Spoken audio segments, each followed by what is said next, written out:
Yo, what's good, YouTube? Welcome back to another episode of the Straight Ep.18 podcast. It's episode 18. It's your co-host, Zach. I'm your co-host, Blue. I'm your boy, G.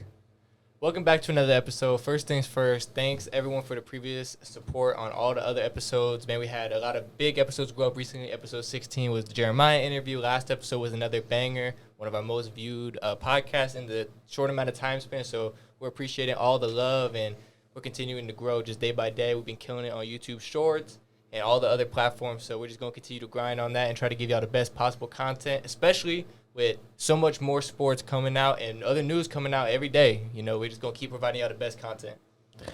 Yep, we're just going to keep providing the best content. We just got we're working on our Twitter and our Facebook, so go add us on those platforms, and we're working on getting other platforms as well as Spotify and Apple Music. All that is, or Apple Podcasts. Exactly. All that is in the works. So we got a lot of big things in the works, so just stay tuned for that. Follow us on Instagram if you haven't already, because we're posting on there pretty consistently what we're doing, and all the other platforms in the description box down below. And while you're down there, hit that subscribe button, because we are just hitting 213 subscribers now, so we're on the grind every single day trying to get up there, and we appreciate every single one of y'all who does subscribe. And leave a comment what y'all think about this episode, but I'm ready to get into it. I'm ready.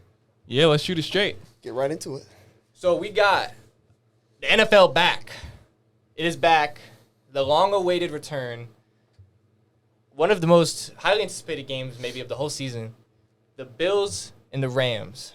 Obviously, the Bills beating the Rams 31-10. What are our initial thoughts on this game? You want to take it? What do you think? Yeah, I'll take it from here, man. The Rams, man, they just didn't perform. I think the Bills smoked them. Stephon Diggs, incredible performance. Played very good. Yeah, incredible. Josh Allen on the run. Oof.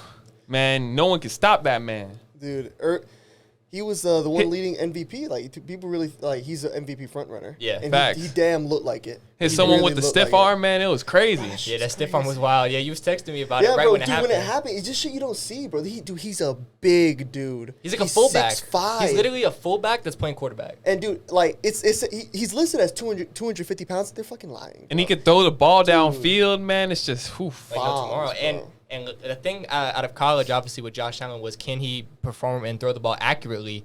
We knew he had every other intangible to be a great quarterback. It was the accuracy. And yeah, it was like the mid-range. You know? Exactly. Can he get the ball out of his hands quick enough? Exactly. And accurately. And you know, he showed that. His completion percentage was almost, I think, 86%. I think last dude, night. it was 83% completion. That's the best of his entire career so far.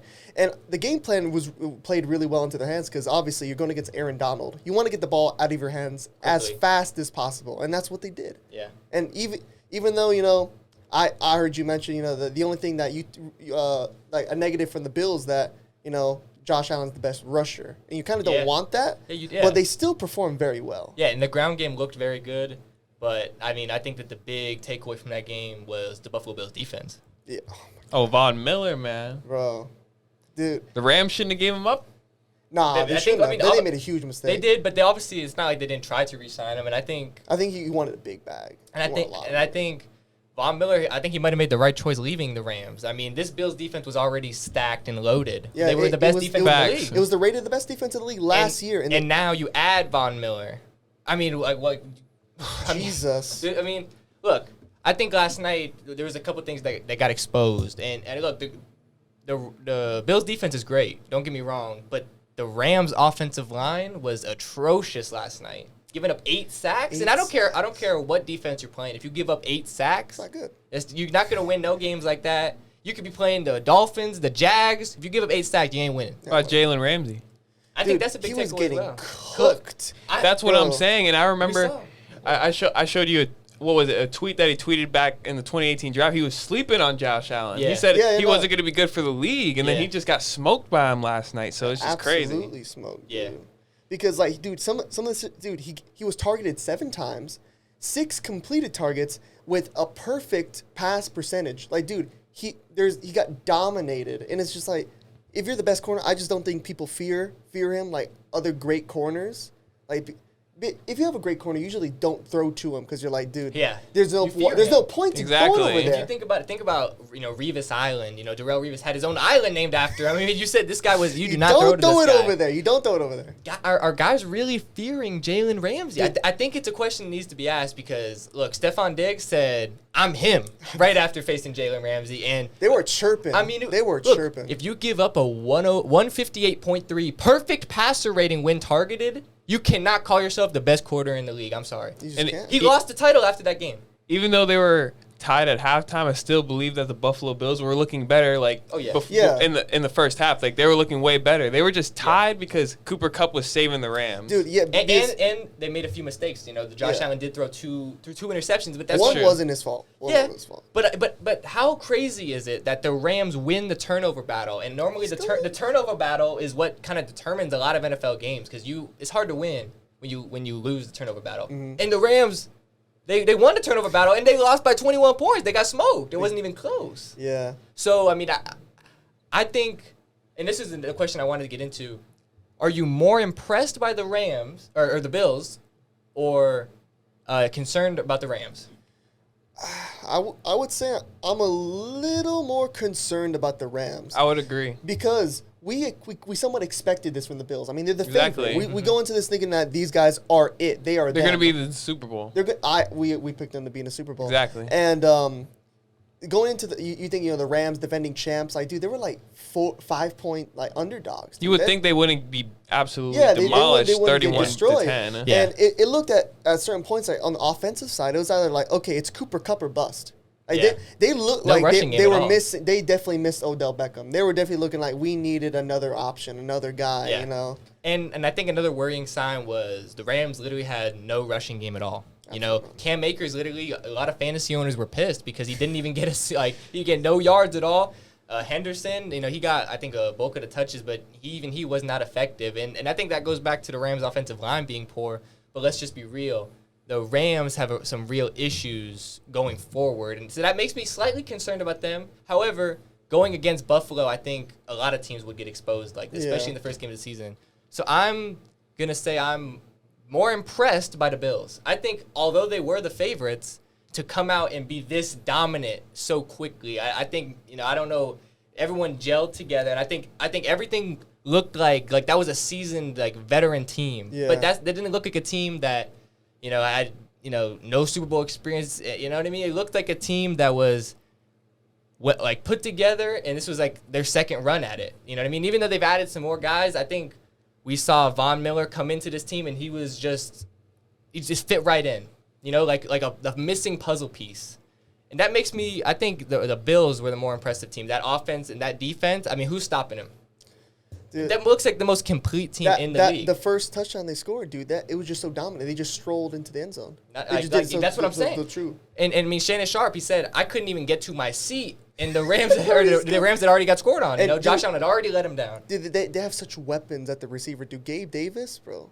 Isaiah McKenzie. And then you even get down into the third guy, Isaiah McKenzie. And even you got options. Yeah, dude, it's looking scary, bro. They're looking real good.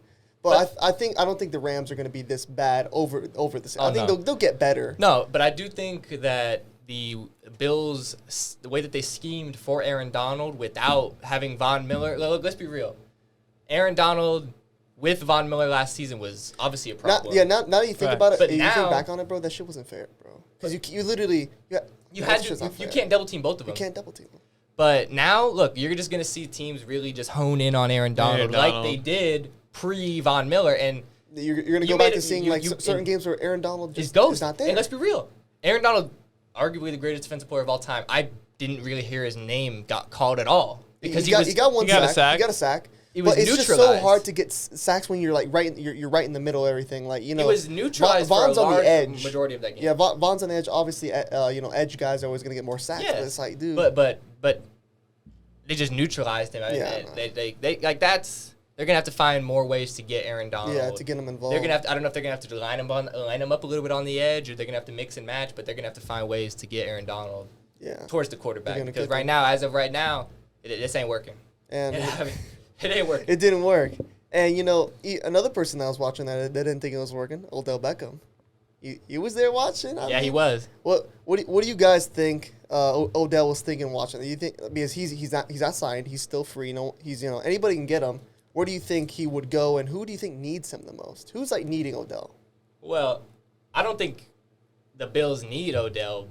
They don't need anybody per se. I mean, they already look like Super Bowl favorites. But I mean, it looks as if they're the favorites to get him right now. I mean, a lot of people were saying it was. I don't know. It's kind of a joke, but how true could it really be? It looks like Odell was maybe even going to go just to whoever won that game. Yeah. And obviously the Bills smoked him. I mean, if he was really considering between these two teams, why would you go to the Rams now?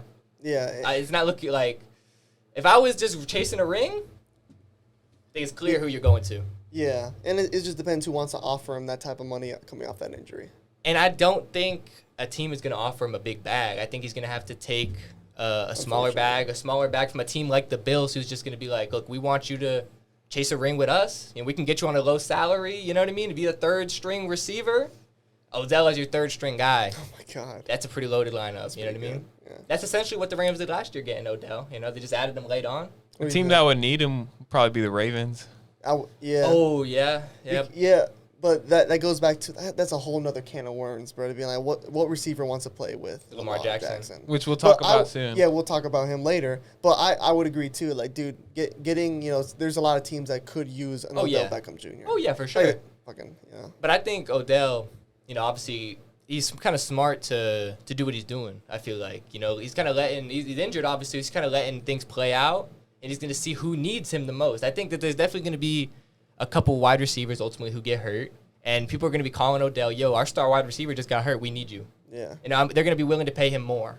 So he's betting on it. He's low-key betting on other people getting injured, but he's betting on himself, betting on his own performance. And I trust Odell. I mean, I think he looks more motivated than ever, especially coming off that ring. Yeah. So I think he's due for when he does come back. We're going to see the old Odell, and that's going to be interesting to see. Bet. Y'all ready to get in our picks for week 1? Week 1 pick'ems. I am ready to get into our picks for week 1. So the format, so we wanted to just do a little quick fire pick'em kind of format. So we're just gonna say the matchup, and then we'll just go around and say who we think is gonna win, and then after we'll kind of discuss if there's any big talking points. and any mad. Well, we'll go through them quick. Yeah. But So Steelers, Bengals. I'm taking the Bengals. Bengals. Eagles, Lions. I'm taking the Eagles. Eagles. 49ers, Bears. I got the Niners. Niners. Pats, Dolphins. I got the Dolphins. Yeah, me too. Got the Pats. Browns, Panthers. I got the Panthers. I got the Panthers. I'll take the Panthers. It's a hard one. I had to think about this. I did. I debated this one as well. Panthers. Colts, Texans. I got the Colts. Easy Colts. Saints, Falcons. I got the Saints. Got the Saints. The team that actually has Honey Badger. Ravens, Jets. Obviously got the Ravens. Ravens. Jags versus the Commanders. This is a good one. I take the Commanders here. I got Jags. Oh. Commanders. Packers, Vikings. Taking the Vikings. Got the Packers. I got the Packers. Packers, boys. The Vikings? Giants versus Titans. Taking the Titans. Titans. Raiders versus Chargers. I'm taking the Chargers. Raiders. Chargers. Chiefs versus Cardinals. Taking the Cardinals. This is a hard one. This was a hard one. This was a hard one. Call of Duty ain't out yet. So we good. I'm going Chiefs, bruh. I'm going Chiefs. Cardinals. Ooh. Bucks, Cowboys. I got the Bucks. Easy Bucks. Go. And Broncos, Seahawks. I got the Broncos. Everyone's got the Broncos. Let's go Broncos. Hold on. So y'all two both got the Packers winning? I got the Packers winning. Yeah. But I'm just gonna. I don't even like. I'm not even a huge Aaron Rodgers fan. But I would hope that I don't give a shit. He could have me out there. Aaron Rodgers, if you're that good, bro, you should be able to beat the fucking Vikings. With you? Yeah, with me out there. Put me out there. I don't know. You should be able to do that. Look, I think the Vikings got a good roster this year, and I trust the new coach. I think Justin Jefferson's due for a big year. I think Kevin O'Connell, head coach. I think he's gonna. And then look, let's be real. They've been saying. Do I believe this? No. But they've been saying Kirk Cousins is a dark horse for MVP. Oh, my fucking God. I'm not saying I agree with that, but I am going to say I think Kirk Cousins is going to have the Vikings Instagram, Twitter? I think Kirk Cousins will have a better year. I think Kirk Cousins will have a better year. I could go on Twitter right now and I can see Tua Tagovailoa is, front runner for MVP right now, if you really wanted me to. Bro, Nah, bro, that ain't it. And then, do I believe he'll perform better though? Yeah. He would do that's good, what I'm saying. but not No, MVP. I didn't say that. I just said a lot of people have been not a lot of people. Some people have been starting up that hype train. Okay, so. I want you to write down the names of all the people that you heard say that, because it's trending. Light the list on fire. Light the list on fire. All those people are discredited for life, bro. But another good one I did like was Chiefs Cardinals. No, Jags and Commanders. Oh, that was hard. I had to think about. I did think about that one as well. But I know. I knew you knew I was going with the Jags. I did know because let's be real. If you're a Trevor Lawrence believer, you have to believe he's gonna beat the Jags. I mean, of course, or he's gonna beat the Commanders. Bro, you would hope, but I think Commanders got a more well-rounded squad. And I think and I trust like Carson Wentz, Ron Rivera. I trust Ron Rivera. That's an elite coach. And Carson Wentz, look, whether you believe in him for the future or not. He's a half decent quarterback, and he'll get the job done. Yeah. And look, I think the Jags, they're gonna be a good team this year. I think they're gonna. The reason why I think they're gonna beat the Commanders is they got that new coach. They got that new coach in, man. Urban Meyer's out of there, man. They got a couple pickups on their squad, man. I think they're gonna smoke the Commanders. You think Trevor Lawrence? That's what I'm thinking. I think Trevor Lawrence is gonna be a you great got year him in for fantasy. him. I hope he does well. You got him in fantasy. But another good one that this one I've been thinking for a while, bro. The Raiders with Chargers. Yeah. Bro, look, oh my bad. I was gonna say not in the shoot it straight fantasy though. Well, we did get Trevor Lawrence, but as a backup QB though. Yeah, backup quarterback. Dude, I've learned. I made a mistake. Honey Badger is not on the Raiders. I made a mistake. I said he was. He's not. That was a long time ago. I finally realized I was fucking wrong. But dude, I think that's gonna be good. I'm excited to watch that game. But I've been growing to like the Chargers a little more. Over time it's trying to grow on me. I kind of like them. Look, I'll take them. Let's be real. The storylines alone in this game are just like, I mean, let's be real. You got Devontae Adams' first game as a Raider, and obviously we're gonna get into this. But we got Darren Waller just signed his new deal. The Raiders got enough storylines, and then the Chargers. They have high hopes this year. Mm-hmm. Justin Herbert, can he take that next step? Can he become MVP level? Because some people are expecting him to take that next jump. And all the pieces that they've added around him, let's be real, the Chargers have no excuses this year. No. And on paper, I think they're a better team than the Raiders, so they should win this game. They should. That's why I picked them. Nah, we know we got the Raiders smoking them, bro. Derek Carr is already a amazing quarterback. Amazing. Okay. Amazing quarterback. So you add Devontae Adams into the mix, bro. It's just making him a beast. They do got weapons now. They got weapons, but I think the Chargers have that well-rounded. They're more well-rounded. I think they're more like of a better circle. Like if we're doing a pie chart here, bro, I think the Chargers are more well-rounded. Oh yeah, in my opinion. But it's football. Shit happens. And let's be real. The Chargers have a lot of players who, they're great. But they've definitely had some injuries throughout their career. Khalil Mack, we've seen him get injured. Joey Bosa, J.C. Jackson. Let's be real. If they all stay healthy, that's going to be an elite defense. It might be just right there with the Buffalo Bills defense. That's what I'm saying. But, a couple injuries, out for a week. You never know. Yeah. Let's be real. Those things happen, and that's why it's going to be interesting to see. It's not set in stone. Definitely, that's for sure. Yeah. I think any other of those matchups intriguing for y'all? I mean, Chiefs Cardinals is gonna be an interesting one, definitely. But Cardinals, yeah. Obviously the storylines in that one, that was an interesting one. Yeah, the only shit that has me like tripping about that pick is that I don't know if the Chiefs are gonna have a slow start. They had a pretty bad start the season prior, and now going in without their Cheetah, their number one weapon. It's gonna be hard to see, but I still trust in Patrick Mahomes. I'll take Patrick. I think he's still a top 3 quarterback in the league.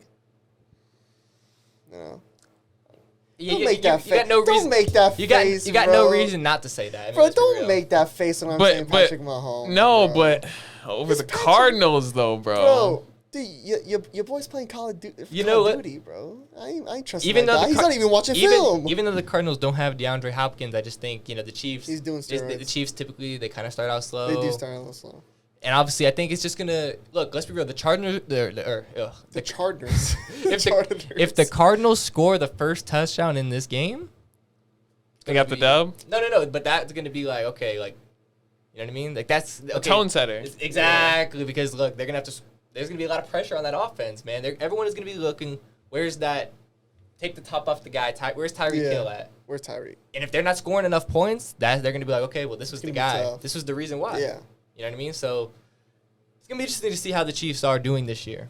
Ooh, it's going to be a great Sunday, bro. Great Sunday. Oh, I just can't wait for tomorrow. All right. What we got next? Alrighty, the next topic, we got Tom Brady having issues with his wife, Giselle Bundchen. Hey, Siri, play Marvin's Room. And obviously she didn't like his decision to come back into the NFL following a short retirement. Fuck, Siri, I wasn't actually talking to you. Look, will this marital issue bleed into the NFL and affect Tom Brady's performance this year? It's going to affect it in a good way. My boy's got no more distractions, no more he's going back to a single man. This is old school Tom Brady. Bro, we're about to I've heard all the time, bro. If Tom Brady was single, he would play until he's 50 or 60, bro. We're about to have Tom Brady forever. He ain't never retiring. He ain't never done. Kill me now. No, but actually, on a serious, it could, but I don't believe it's gonna be like a drastic thing. You know, you might see maybe a couple more picks. You know, maybe. I don't know. It could, I don't a little bit. I don't think Tom Brady lets anything mess with his game, bro. He's 100% determined, bro. When he's going, bro, I was watching a video about like the backup quarterback, not Kyle Trask, but the one before him, going in like he tried to go in before practice before Tom Brady, and he was already. My bad. I know I said that messed up. No, I know what you're saying. Tom Brady was already there. Tom Brady was already there, bro. 5:30 in the morning, bro. Dude, 5:30. There's a reason, he's one of the greatest. That's what I'm saying. That's what I'm saying. So I don't think nothing is gonna mess with his game, bro. And I think he's gonna be straight. And his wife is gonna get over it, and like they finna have money, bro. That's what I'm saying. He has money. And money's everywhere, bro. I personally will be very, very, very shocked to see this end in an official divorce. You know what I mean? Look. They might have their problems right now. They might be staying at separate houses or whatever, but I do believe that eventually they're going to come back together because there's just no reason not to. I just unless it's that, I just don't think it's that bad. And who knows how they're blowing this shit up, dude. Exactly. We have no idea. You never really know what they could be looking at this shit being like, yo, look at this shit they're saying, bro. What are they saying? But I think obviously when you take a leave of absence, and you take those couple weeks that he took off and for personal issues, obviously those storylines are going to build up, and then when this kind of happens, do I think it's going to affect his performance? No. Because, look, as much as I don't like Tom Brady, this guy, as much as I want to hate on him, he ultimately is 100% guaranteed to get the job done. And if you think that something that's happening at his house, once he steps onto that practice field or that NFL field or into that stadium, he's 100% locked in. And I don't think nothing is going to affect his game like that. I don't think all of a sudden just because his wife is threatening to leave him that he's going to just throw 3 picks to the Browns. You know what I mean? Like, why? Like, that just doesn't make any sense. You know what I mean? Let's be real. Some people might say it might take away from his film study time or something like that. But Tom Brady, you think let's be real. You think he's sacrificing film study? God, no. No. He would sacrifice time with his kids before he would sacrifice film study. You know what I mean? Like, I just don't see it. So I don't see nothing altering his performance. No. Besides the fact that he just might be getting older. But let's just be real. He's disproving that theory every single year. So I'm still waiting for the cliff. I'm waiting for the I'm still waiting for it. Ready to get into the next topic? Next one. What's up? So we got Raiders star tight end, Darren Waller. That's how you pronounce it, right? Darren Waller? Yeah, Darren Waller signs a new 3-year contract, $51 million. He's officially the highest paid tight end in the NFL now. I think it's deserved. It's a good deal. It's a good deal. They had to make this deal. Let's be real. If you're the Raiders and you let Darren Waller walk, who are you getting? What's wrong with you? You know what I mean? Let's be real. You look Another reason why I got him to win this week, the Raiders. Oh, my God. Let's be real. If you look at the production, since 2019, he ranks 2nd in receptions and receiving yards and 5th in touchdowns amongst tight ends. So let's be real. The production is there. Yeah. And this is a position that not every team gets that kind of production from. You know what I mean? There's probably about half of the NFL who gets little to no production from their tight end besides blocking.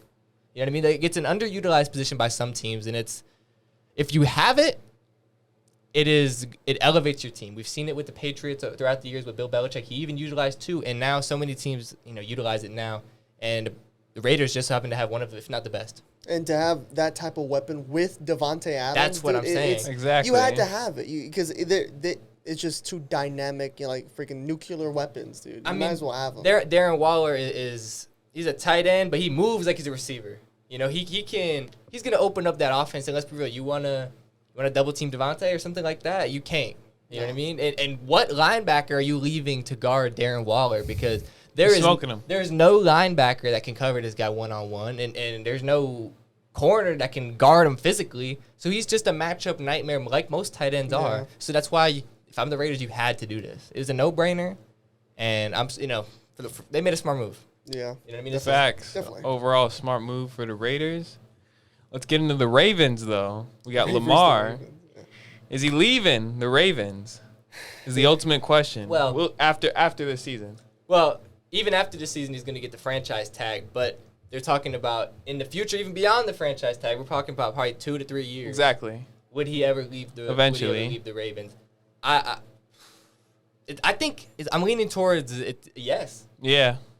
It can't, especially we always have to keep in mind that he represents himself. Exactly. This could leave such a sour taste in your mouth to be like, I told them when I wanted this to be done, and they did not care. Yeah, they didn't get it done. They're telling me I'm not worth the money. I am, in the most blunt way possible. Exactly. They're basically like telling him to his face, dude, your play style. Tell me another quarterback with your play style that's lasted a long time, that's had a long career. We're not giving you that guaranteed money.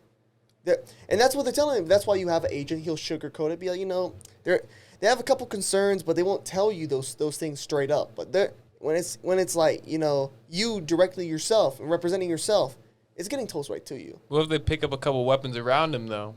Like Odell. You think he'll be willing to stay if he's thinking that he's winning the Super Bowl? Maybe up their defense. I don't know. Let's be real. I feel like this is like, if Lamar continues to perform at a high level, like, they might franchise tag him first, but ultimately they're gonna. If he's performing at a high level, they're gonna probably give in and offer him the money. And then at that point, does he feel disrespected and does he want to go elsewhere? Well, this is also. But that's what I'm saying. Even if he feels disrespected, if they build a good team around him, will he leave? I don't think so. I don't know. But let's be real. I mean, how this is Lamar on a cheap contract. Yeah, this is very cheap, and they haven't been able to put. I mean, they've put good squads around him, but no wide receiver, obviously. Exactly. That's always the big talking Hollywood point. Brown. Yeah. So he's pretty good. If they haven't been able to put a good enough squad around him yet to win the Super Bowl, if you're gonna pay him potentially $250 million, almost $300. How are you gonna be able to put a squad around him then? Yeah. I'm saying before then.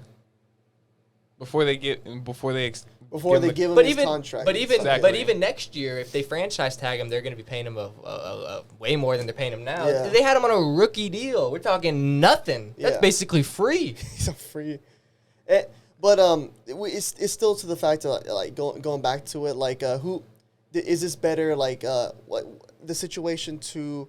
I think it's a bad play for both sides, because now you don't have him signed to another contract. And now Lamar's going into the season basically betting on himself. Mm-hmm. He's put all the cards on the table, and you never want to say it, but if he gets hurt, he's done. And just last season, and it's so crazy to bet on yourself after just last season you had an injury-plagued season. Injury-plagued season. And then you don't have much to say because it's like teams are going to offer you what you always have to update your resume. They're going to look to you, okay, what you do last season. Let's say that he did all this fiasco last season. He bet on himself last season, and he had the season he had where he was injured. There's not a lot of teams that's gonna offer him that Deshaun Watson guaranteed money. That's gonna offer him these other type of deals. So now I think he's put himself in a position where he's betting on himself, and he has to kind of maybe not get back quite to the MVP level. He has to be comparable. Top definitely within the top 5. He has to be up there. Let's be real. Once Deshaun Watson gets into this division fully and he's not suspended, Lamar Jackson could be the 3rd best quarterback in this division. Yeah. I mean, possibly. Let's be real. If I'm the Ravens, that's crazy to say because he has an MVP. Are you re-signing? Are you going to re-sign a quarterback that's going to be the 3rd best in your division for the we got to see how Deshaun Watson. We got to see how he performs. We got to see. But let's be real. It's a possibility. Massage suspension. This was Deshaun Watson was a no-brainer top 5 quarterback. But he hasn't been on the field for a while. But I'm just saying, once he comes back and once he gets back into the groove of things next season, will Lamar even be a top 2 quarterback in this division next season? And that's still crazy to say because crazy. You compare it to the other guys. He has an MVP. The other guys don't have MVP. But then you got to think about that from the Ravens' perspective. Are you going to put all your eggs in the Lamar Jackson basket? I would. When you're going to be facing Joe Burrow for the next 10 years, and is Lamar ever going to be better than Joe Burrow now? That's real. It's hard. It's hard to win in the NFL if you don't have the best quarterback in your division. Yeah. You know what I mean? Like, but you also have to think. He had a point though that he's a completely different player. Yeah, and that's the thing. Like Raiders, okay, not the Raiders, Ravens. You don't want to resign him. Who are you going to replace Lamar with? At that point, it's not like it's a direct replacement. At that point, they're going into a rebuild and the draft. Yeah, like they're gonna be like, all right, we're just gonna cut ties with everybody on pretty much that team, and they're gonna get into a rebuild mode. But probably get rid of John Harbaugh too. But if he did leave, where do you guys think he would go to? Who do you think needs a Lamar Jackson? Let's be real. I mean, we're thinking about not like maybe in 2 seasons, maybe in a season. I think we're thinking the same team. I mean, the no doubt Miami. The Dolphins. Yes, sir. I mean, let's be real. Lamar from the Florida area. Oh, boy. Come home. You know, he fits that lifestyle. I mean, he would be the face of that franchise. And he would fit it well. Don't look like that, bro. And let's be real. The stars might be aligning for a match made in heaven between the two, because it looks like when Lamar might be all done with the Ravens fully after the franchise tag and everything, the Dolphins might be saying, all right, I'm done on Tua Tagovailoa. I don't believe him no more. Because let's be real. If Tua doesn't perform this year and the Dolphins underperform, he's done. This is Tua's last chance. So Lamar going to the Saints.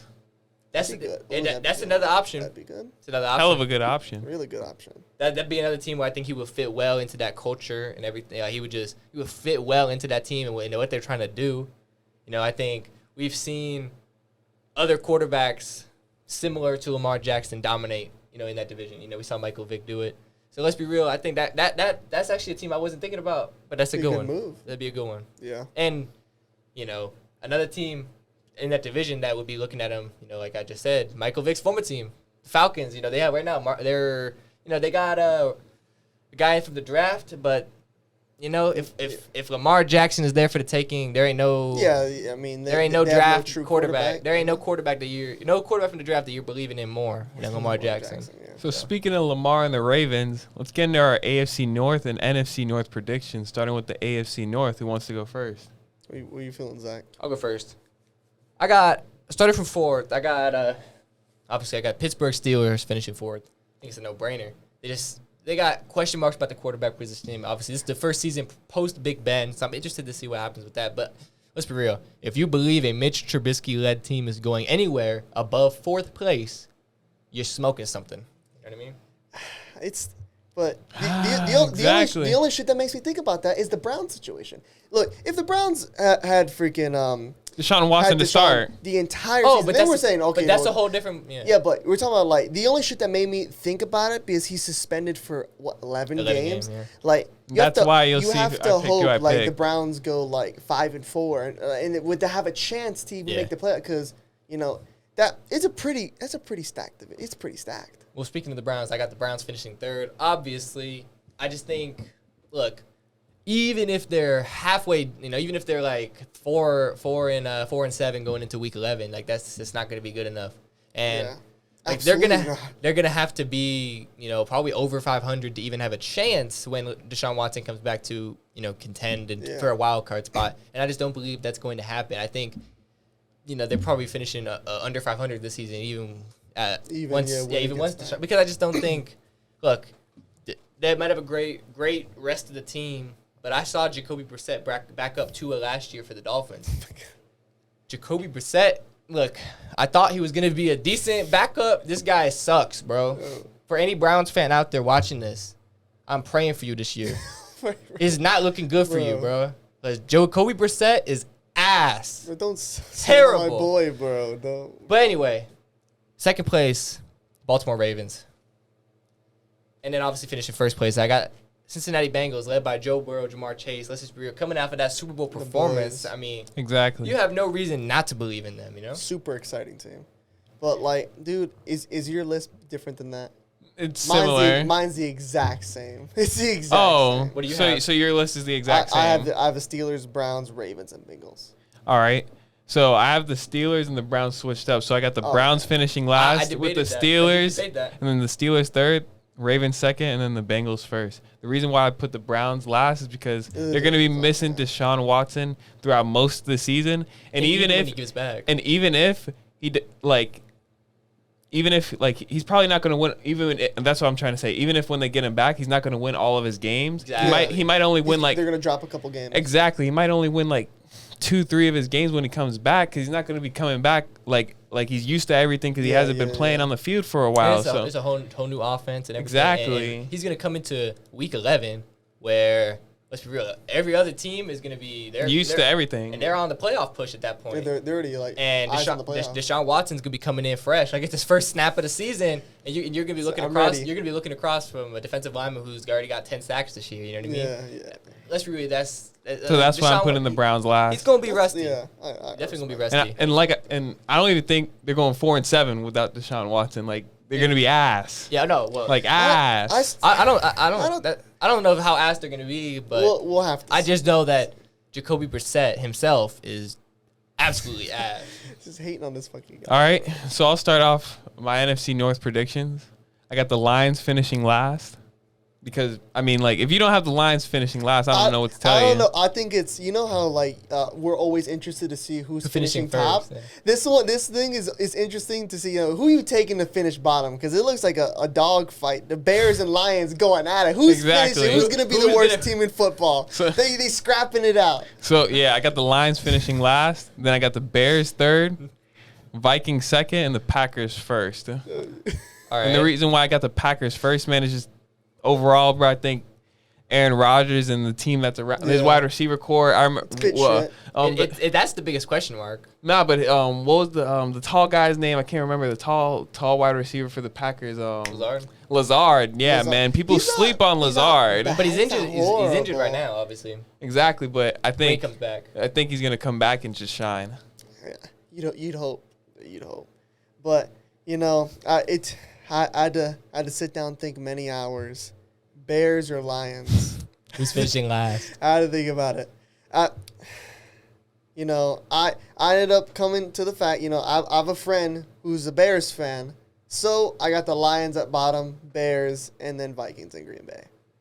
That's how I feel. I think Detroit has always been, So we got the same list. Yeah, they're the butt of every joke, bro. It's like, it's like that one thing. It's like Matthew Stafford's good, but he's on Detroit. I remember when that was a thing. That was a thing, bro. It's like, he was always a good quarterback, but he's on Detroit. So, Well, I got the Chicago Bears finishing last. Oh, my God. Look, let's just be real. My boys, bro. Bears got a lot of controversy going around them this season. Do I believe in a single part of the Bears, outside of Justin Fields? You believe in the fucking Lions? No. But, bro, look, I don't believe in the Bears at all outside of Justin Fields. With the Lions, they got a few bright spots, actually. Look, first of all, I got the Lions finishing third. Dan Campbell, I thought you had him finishing first. I love Dan Campbell as a head coach. I think he's just a good guy. I think, how good of a football coach is he? I think he's a great coach. Anytime, I don't know how good you can be if you're coaching the Lions. Look, but I think inspirational speeches. I see him all over Instagram. They're inspirational. But look, regardless of how good of a football coach he is, I think he's a great motivational speaker. He's a good. I think he's in the wrong field of work. So I think he's going to be good at inspiring the team, and obviously he knows football. So I think he's a good coach. Besides the jokes, I think he's a really good coach. And look, I'm not a big Jared Goff believer. I'm actually not a Jared Goff believer at all. I think he's absolutely terrible, but I love Amon-Ra St. Brown for the Lions, and obviously DeAndre Swift. I think that they got more pieces than the Bears. And let's be real, they're both ass, but I just think the Lions probably gonna be maybe one win better. It's gonna be close, but you're trusting Justin Fields over Jared Goff all day. Yeah, bro. If you had to pick a quarterback, if I just had to pick a quarterback, but I think a quarterback is such a valuable position to be like. They're both shit teams. The one with the better quarterback's part. Exactly. That's probably gonna do. But who's would I rather have Jared Goff or Justin Fields for the future? Obviously Justin Fields. But this particular season, I just think the Bears are destined for fourth place. And obviously Green Bay on the even though in my pick'em I said that the Vikings would lose or would beat the Packers. I have the Vikings finishing second and the Packers finishing first. That's some bullshit. That's what I'm saying. What is this guy talking about? The Vikings are going to win this weekend at home. And then they're just going to lose every single No. But, look, Allen Lazard not playing this weekend. I think, obviously, Week 1 is going to be interesting, but I think you give Aaron Rodgers a little bit more time with these receivers. You know what I mean? Look, you got Sammy Watkins in the mix. You got Dubes in the mix. You got Lazard in the mix. You know what I mean? You got some guys. Look, you give Aaron Rodgers the time. I have no reason not to believe in Aaron Rodgers. You know, do I think they're going to win Week 1? I have no reason, especially in the regular season. Look, he's owned this division for as long as I've been watching football pretty much. I mean, Aaron Rodgers has been dominant in this division for so long. And if anyone is betting against the Packers, you got to just go look at history. I mean, Packers have been winning. I guess in the regular season, yeah. In the regular, in make the sure. regular season, yeah. But look, he's just dominated this division. He owns the entire division. So they get far in the playoffs, though. No. Even though I think they're losing Week 1, I'm taking the Packers to win this division because I trust Matt LaFleur as a coach and I trust Aaron Rodgers. No, they don't. No, they don't. Bro. I think, but you know, like I said, I couldn't say that as a joke, bro. I think the Vikings are a really good team this year, though. I think it's actually really close between the two. And if the Vikings, I don't think it's okay. I'm mean to the Green Bay Packers, but I don't think it's close. If the Vikings did win this division, like I wouldn't necessarily be too surprised. I think that look, the Vikings are a good team. Yeah, they're a dominant team. They're a very good team, and that's why I think they're going to win this weekend. But Kirk Cousins is mid. Yeah, he's mid. He's in MVP conversations. He is in the MVP conversation. Look at him, bro. He's mid, bro. He's mid. Look, I'm not saying he's a great quarterback, but I'm just saying the facts. And he wasn't. People were talking about him in the MVP conversation. Oh my God. Okay, what's the next one? What we got next? We're going into college sports. College. So first, let's talk about Marvin Harrison Jr., the son of obviously Marvin Harrison, one of the my favorite player of all time. Because growing up, I used to love watching Indianapolis play the Colts with Peyton Manning and Reggie Wayne. Marvin Harrison just getting tossed the rock, man. It was just amazing those times. And now his son's playing for Ohio State, right? Yeah, Ohio State. You want to shoot it to me? Yeah, I know. I just had to double check. Yeah. So yeah, man, he was slapping his first game. So we're about to see if he can live up to his father's father's potential. What do you guys think? It's so hard for dude. We can never imagine how the pressure it is being the son of such a great player like that, bro. Oh yeah. Just to try, you see a lot of the kids, they don't even try. It's just like, dude, every time I'm out there playing the same sport, bro, you're gonna be like, when is he gonna be like you? When are you gonna be like your dad, or when are you gonna be like this other person? It's like, dude.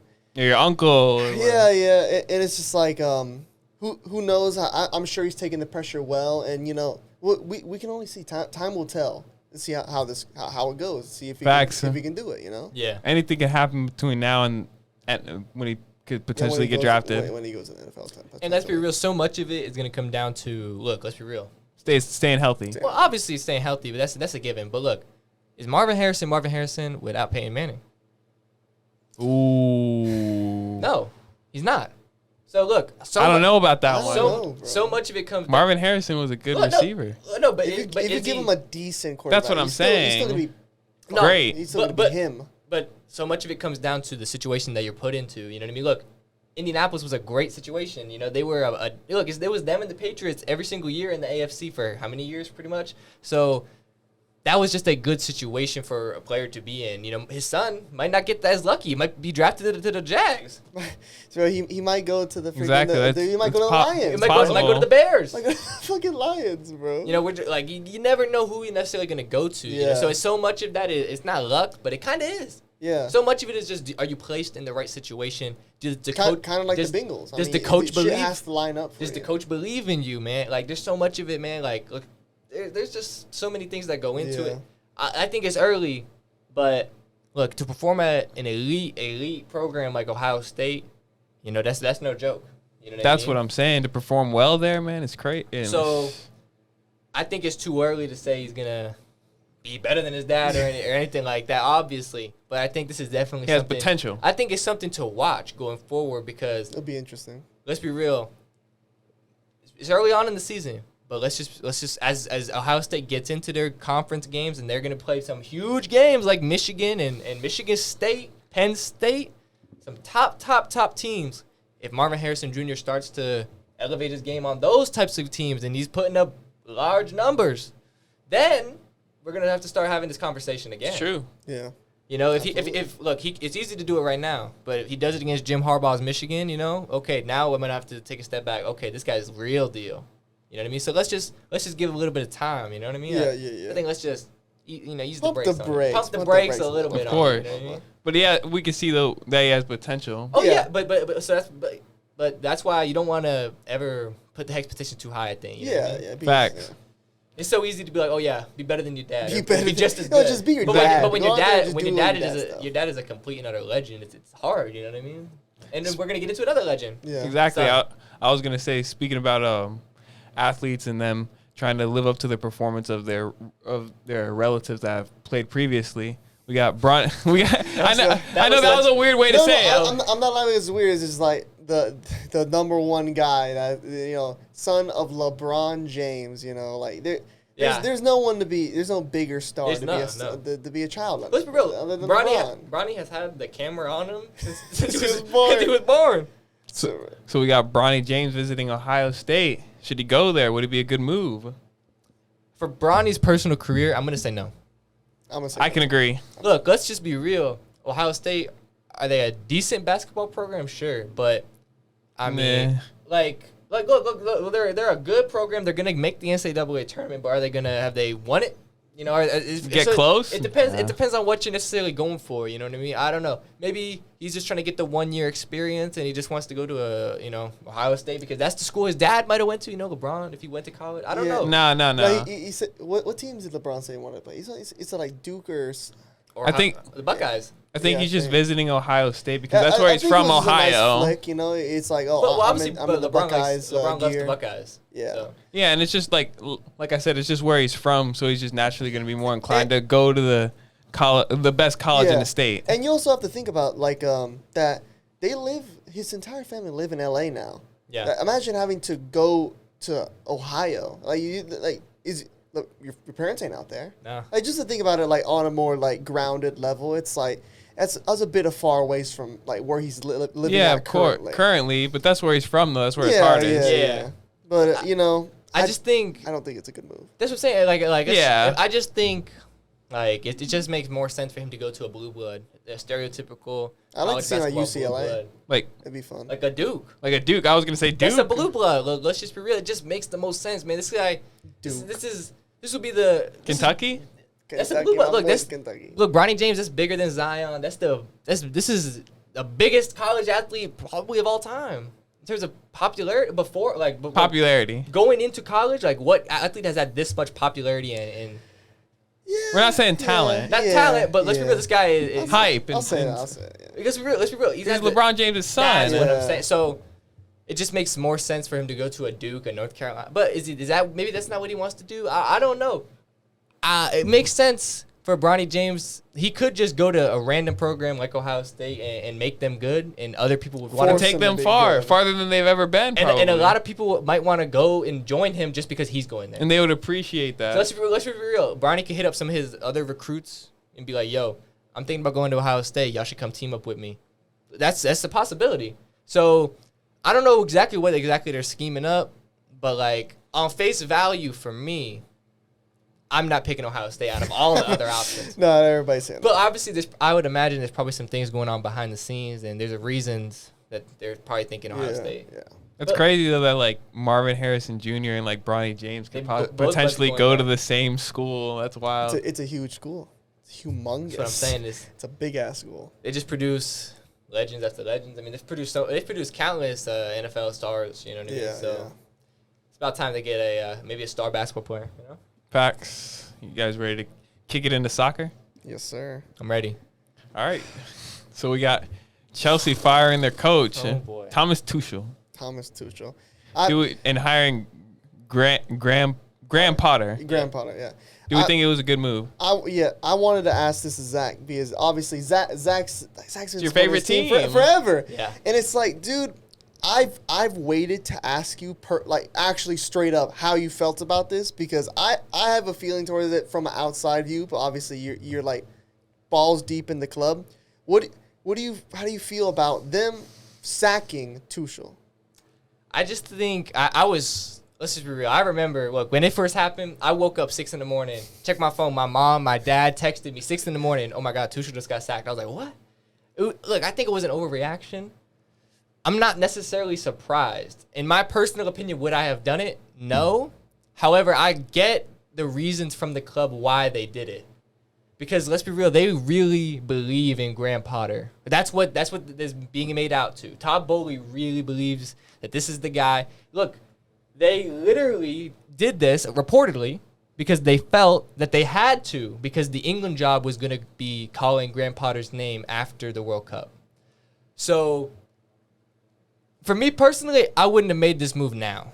Because I love Thomas Tuchel. I said it before on this podcast. Look, 100 games at the club, 60 wins, 24 draws, 16 defeats. If that is a record that warrants being sacked, then what manager is ever gonna stay anywhere? And the fact that you guys have only ever won 2 Champions League, it's like only ever winning the Super Bowl twice. Exactly. And he was basically the spearhead of the one of them. Like he's half of the cups they've ever won.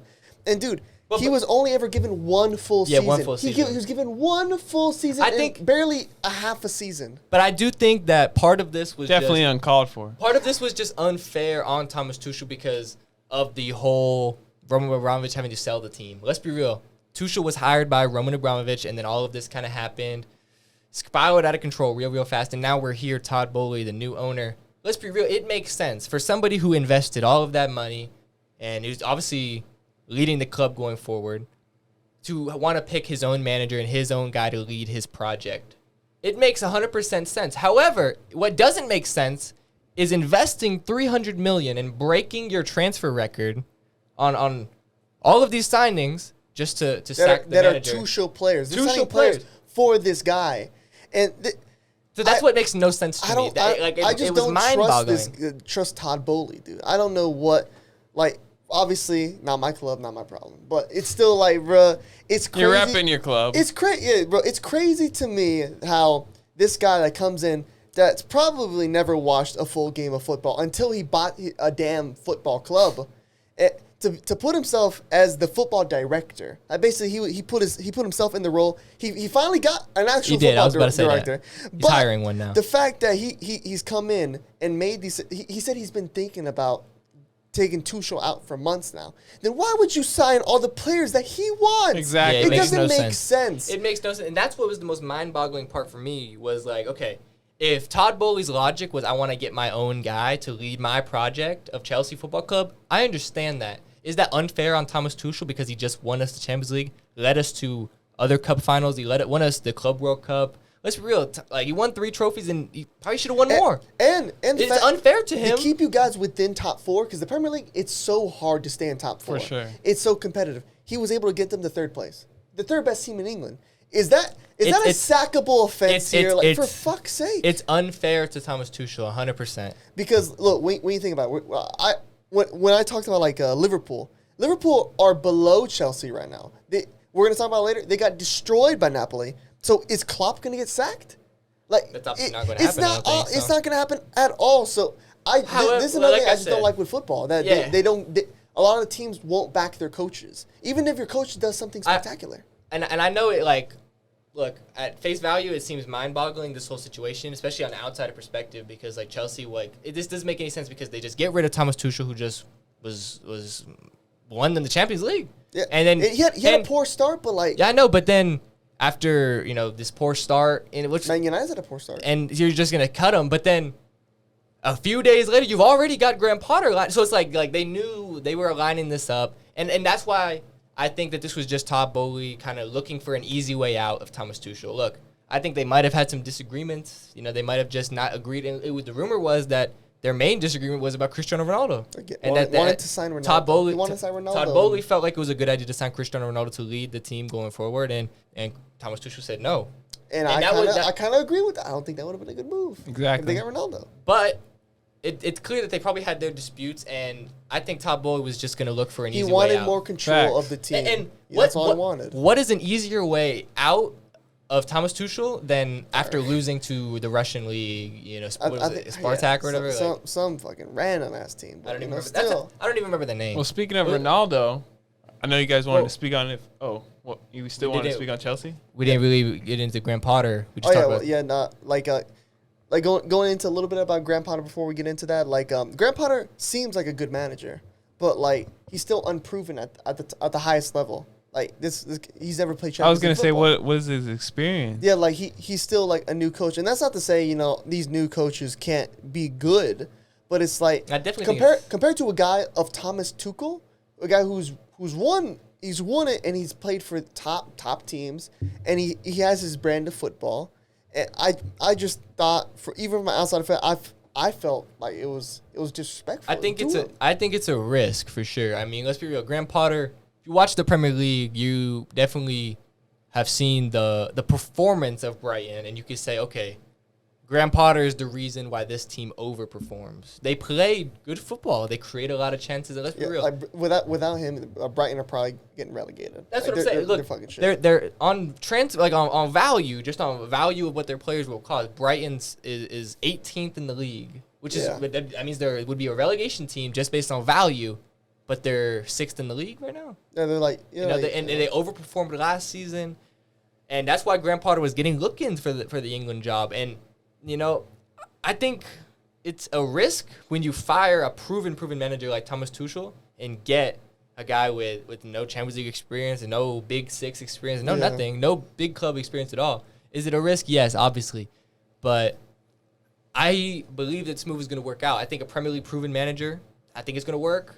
I don't see no reason for it not to work, because it seems as if Todd Bowley is ready to, he's already backed Thomas Tuchel and then sacked him, but it seems as if he's ready to... He backed him and then It seems as if apparently he's ready to break the bank again and break their transfer record again for the new guy. So if they're going to spend another $300 million on transfers... Hopefully the director of football can actually, direct some football and make proper signings, but, I think Graham Potter will do a good job with Chelsea. Is he going to take them right away, take the league by storm, and go on some...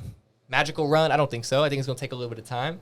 This season might end up being a kind of a wash for Chelsea in a sense. Good. But next season, we'll get to see. I just don't want to see no reactionary things about Graham Potter though, because I think it's unfair to judge him based on the rest of this season.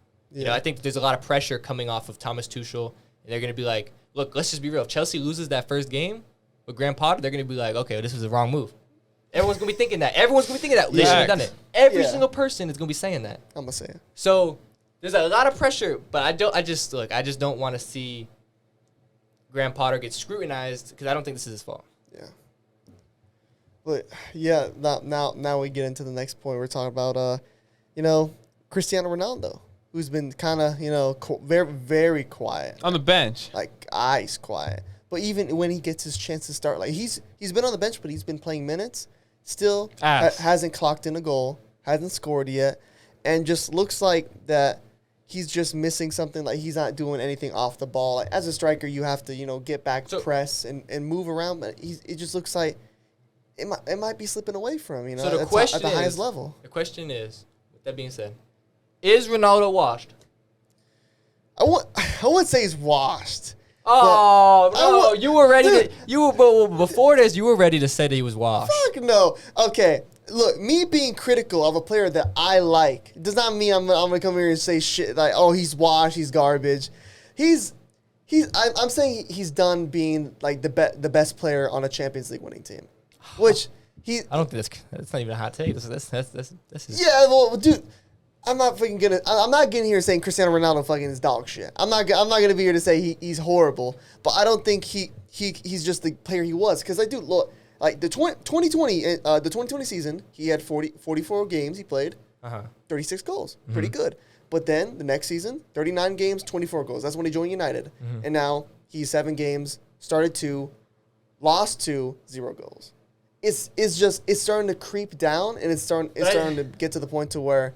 There's a lot of reasons. Ronaldo was available to be purchased. Dude, Man United was hearing deals. No one called. But would you say is it an end of an era for sense? He's going to go to the MLS? No. Honestly, he's not going to the MLS. I feel as if Ronaldo has almost kind of ruined his reputation in a sense by going to United. I honestly feel like that was the downfall of his career. Yeah, I would say. Like, and let's be real. Like, you go to United to suck. You know? That's what I'm saying. What was his play? Like, what was his reason? Like I understand his reasoning, but like, what was his like thought process going to the United? Did he really thought he was going to save that team? I think he thought that. I don't think anyone thought that. Oh, I think a lot of people did think that, but I think they were wrong to think that he was going to save it. Hindsight's 2020. I guess, but I think that they were just wrong to think that. But I don't. With that being said, I don't think he's washed. You know what I mean? Like, I think Ronaldo can definitely contribute to a winning side. You know, you put Ronaldo on a Chelsea, you put him on another team that's successful. Is he going to be I don't think he's the star player anymore. No. But is he a guy who can get you 15 goals a season? Yes, definitely. Even now at 37. I think Ronaldo can get you 15. I think he can, but I think and part of it, you have to sacrifice. Like you saw, even when he was playing good with United last season, they didn't make top 4. Like, dude, they had a lot of good stats. They had a lot of other problems in that team. I don't think it was fair to say that. Like, let's be real, they were still starting Harry Maguire. Oh no, that's what I'm. But yeah, now they got Rashford, and they had Ole, bro. Yeah, like, dude, Ollie at the wheel.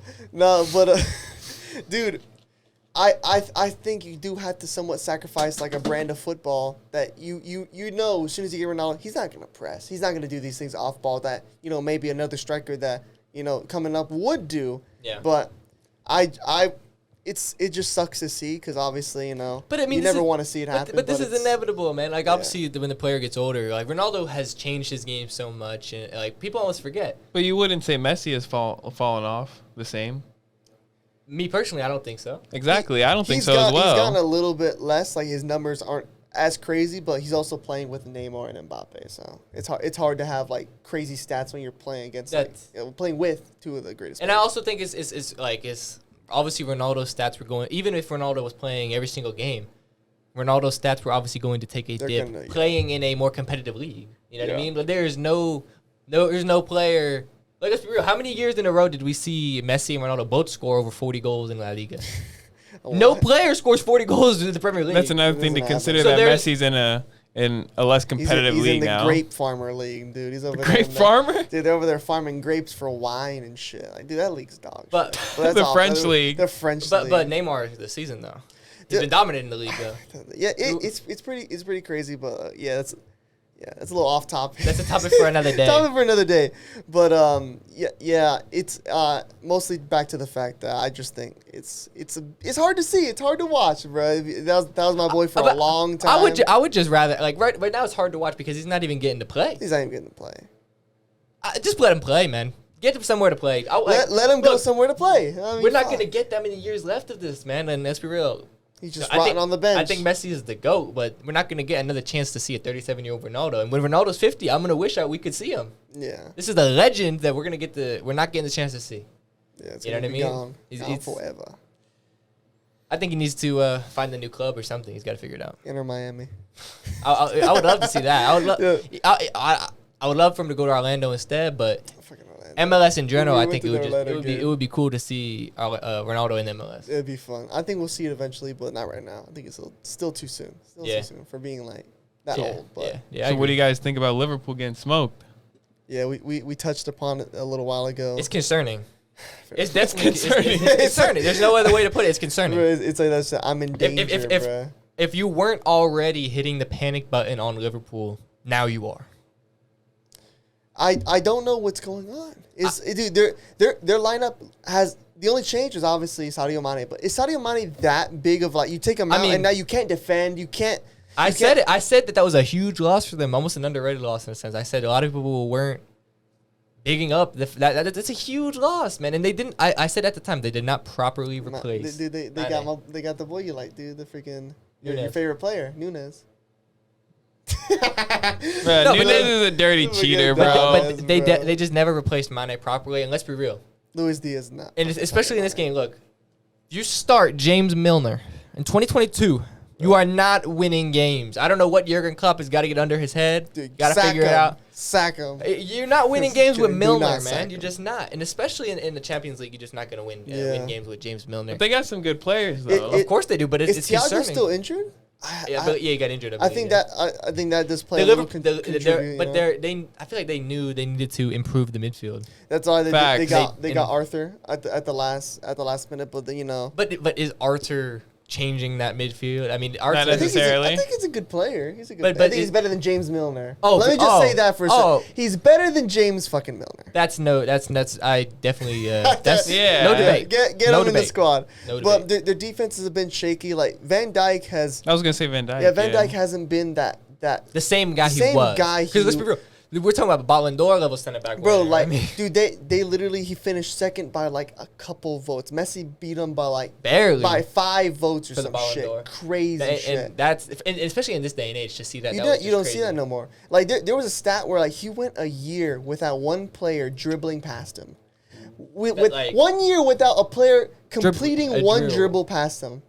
And the player to finally break it was Gabriel Jesus, dude. And when the commentator could finally say, "Oh my God, someone dribbled past Van Dijk," dude, he was crazy. But I don't know. And Trent. And Trent, he's been. He's a good player, but he's just defensively getting defensively he's not all there, but I think he's still good. And I think it's more a problem in the midfield. They're not able to control the midfield, which is leaving their defense more vulnerable. Their problems all stem from the midfield. If you look at the Liverpool lineup, look, the front three. Look, even if you don't think Luis Diaz is Sadio Mane, which I don't think he is, Diaz, Darwin Núñez, and Mo Salah is a very good front three. And if you look at the back four, it's a very solid back four. But then you look at the midfield three, and it's like you look at the front three and you look at the back four and you're like, oh man, this team's good. And then you look at the midfield and you're like, what? You got Henderson, my boy. So you just Henderson. You look at the quality at the front. Fabinho's pretty good. He is, but yeah. But he said, well, he's like, hold on a minute. He got exposed.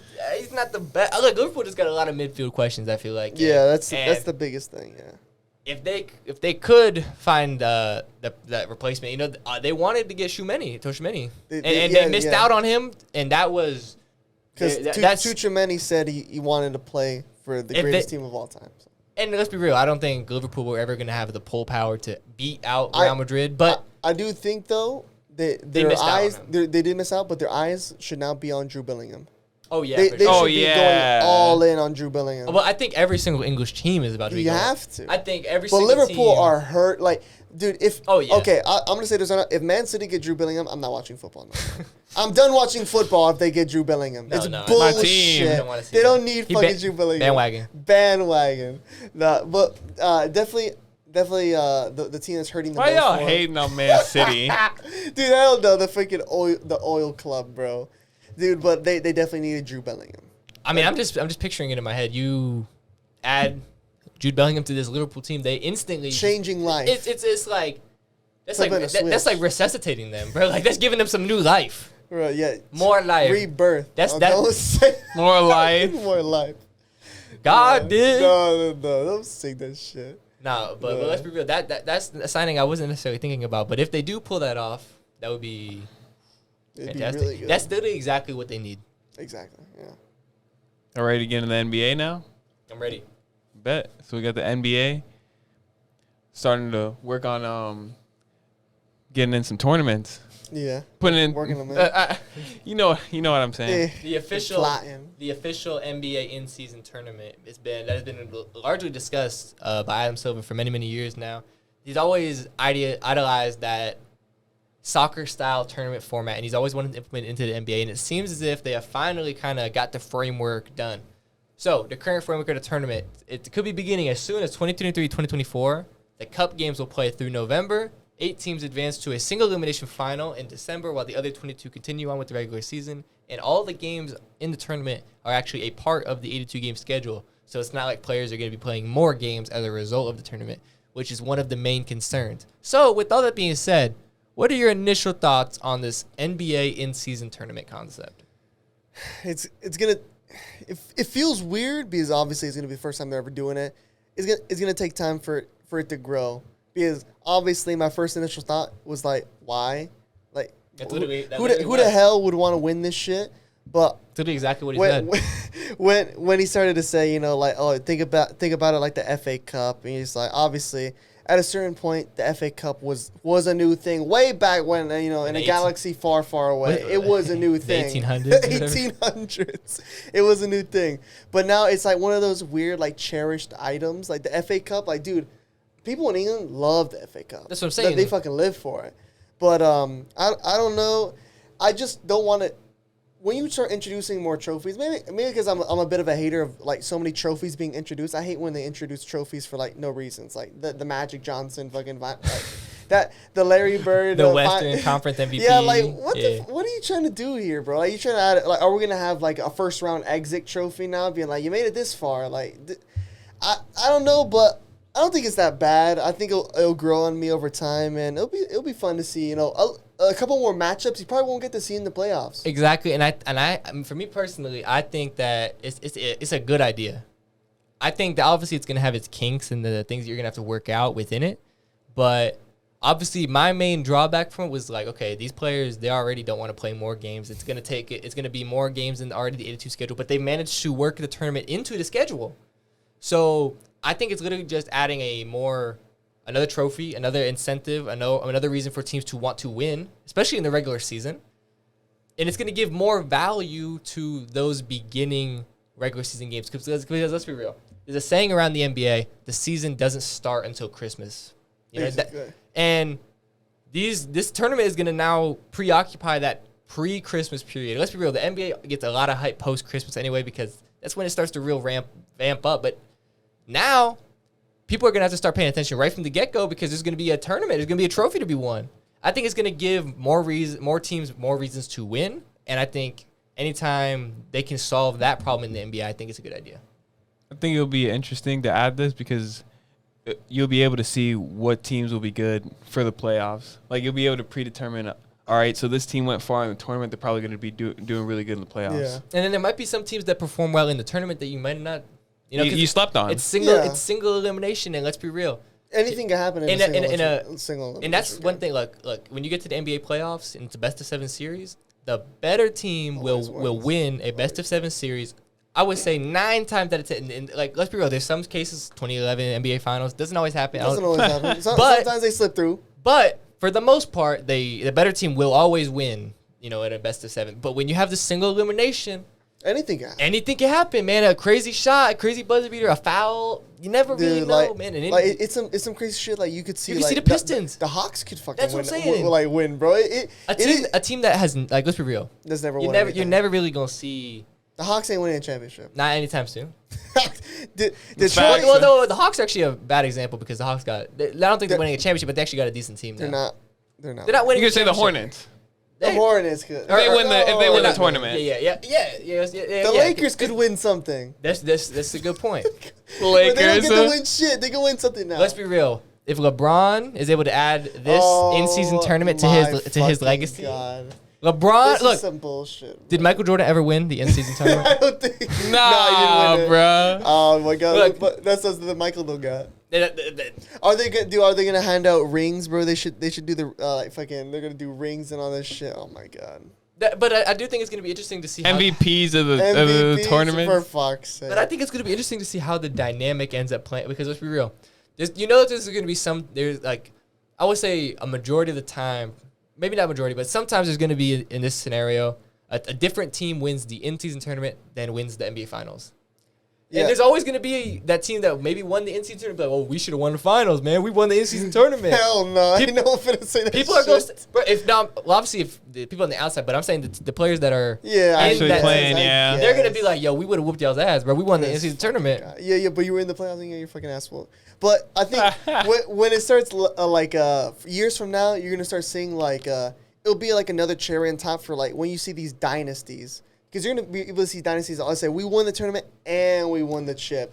And then you're going to start holding this in a different standard. This team was so dominant, they were winning everything that they were given. Think about it in soccer. It's like winning the domestic double. You think about it, the season is always more successful. You win the domestic double. So obviously, let's just say the Warriors are able to win the in-season tournament and then the NBA Finals. That's going to be looked at as a much better season. You've done the double. You've won both. You've won them both. You've won every single trophy that is available to be won. Yeah.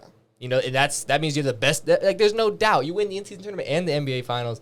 You're the best team in basketball, no doubt. Yeah. You know what I mean? Like, there's nothing on the table. So I think it's going to be interesting to see how it plays out. You know what I mean? Yeah, it'll be fun to see. Facts. I'll watch it. I'll give it a watch.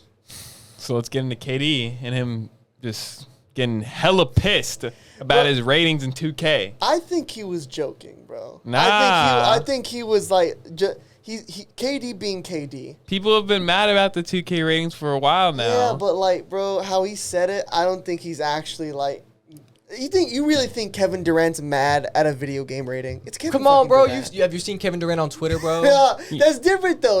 How is it different, bro? Because the one's a fucking video game, another one's like, bro. You know, KD cares, but he cares about the video game because he knows that a lot of his fans are playing that video game, and they're like, "Hey, man, you gotta up KD's rating." And find me a Kevin Durant fan that thinks he's better than fucking Giannis. That's some bullshit. Hell no.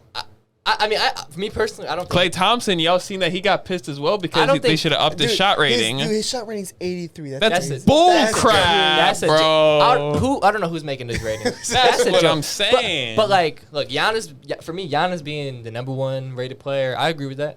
Yeah. You know what I mean? So like, if that's the benchmark, and then after that, it's like what, like 5 or 6 players, all 96 rated. Yeah. So like, you can't really say 2K is saying one of these guys is better than the other. So I don't think it's laughable to have Kevin Durant as a 96 rated player if Giannis is only a 97. Like, is he maybe about one notch lower than Giannis? You know, yeah, I can see that. Yeah, I don't think it's laughable.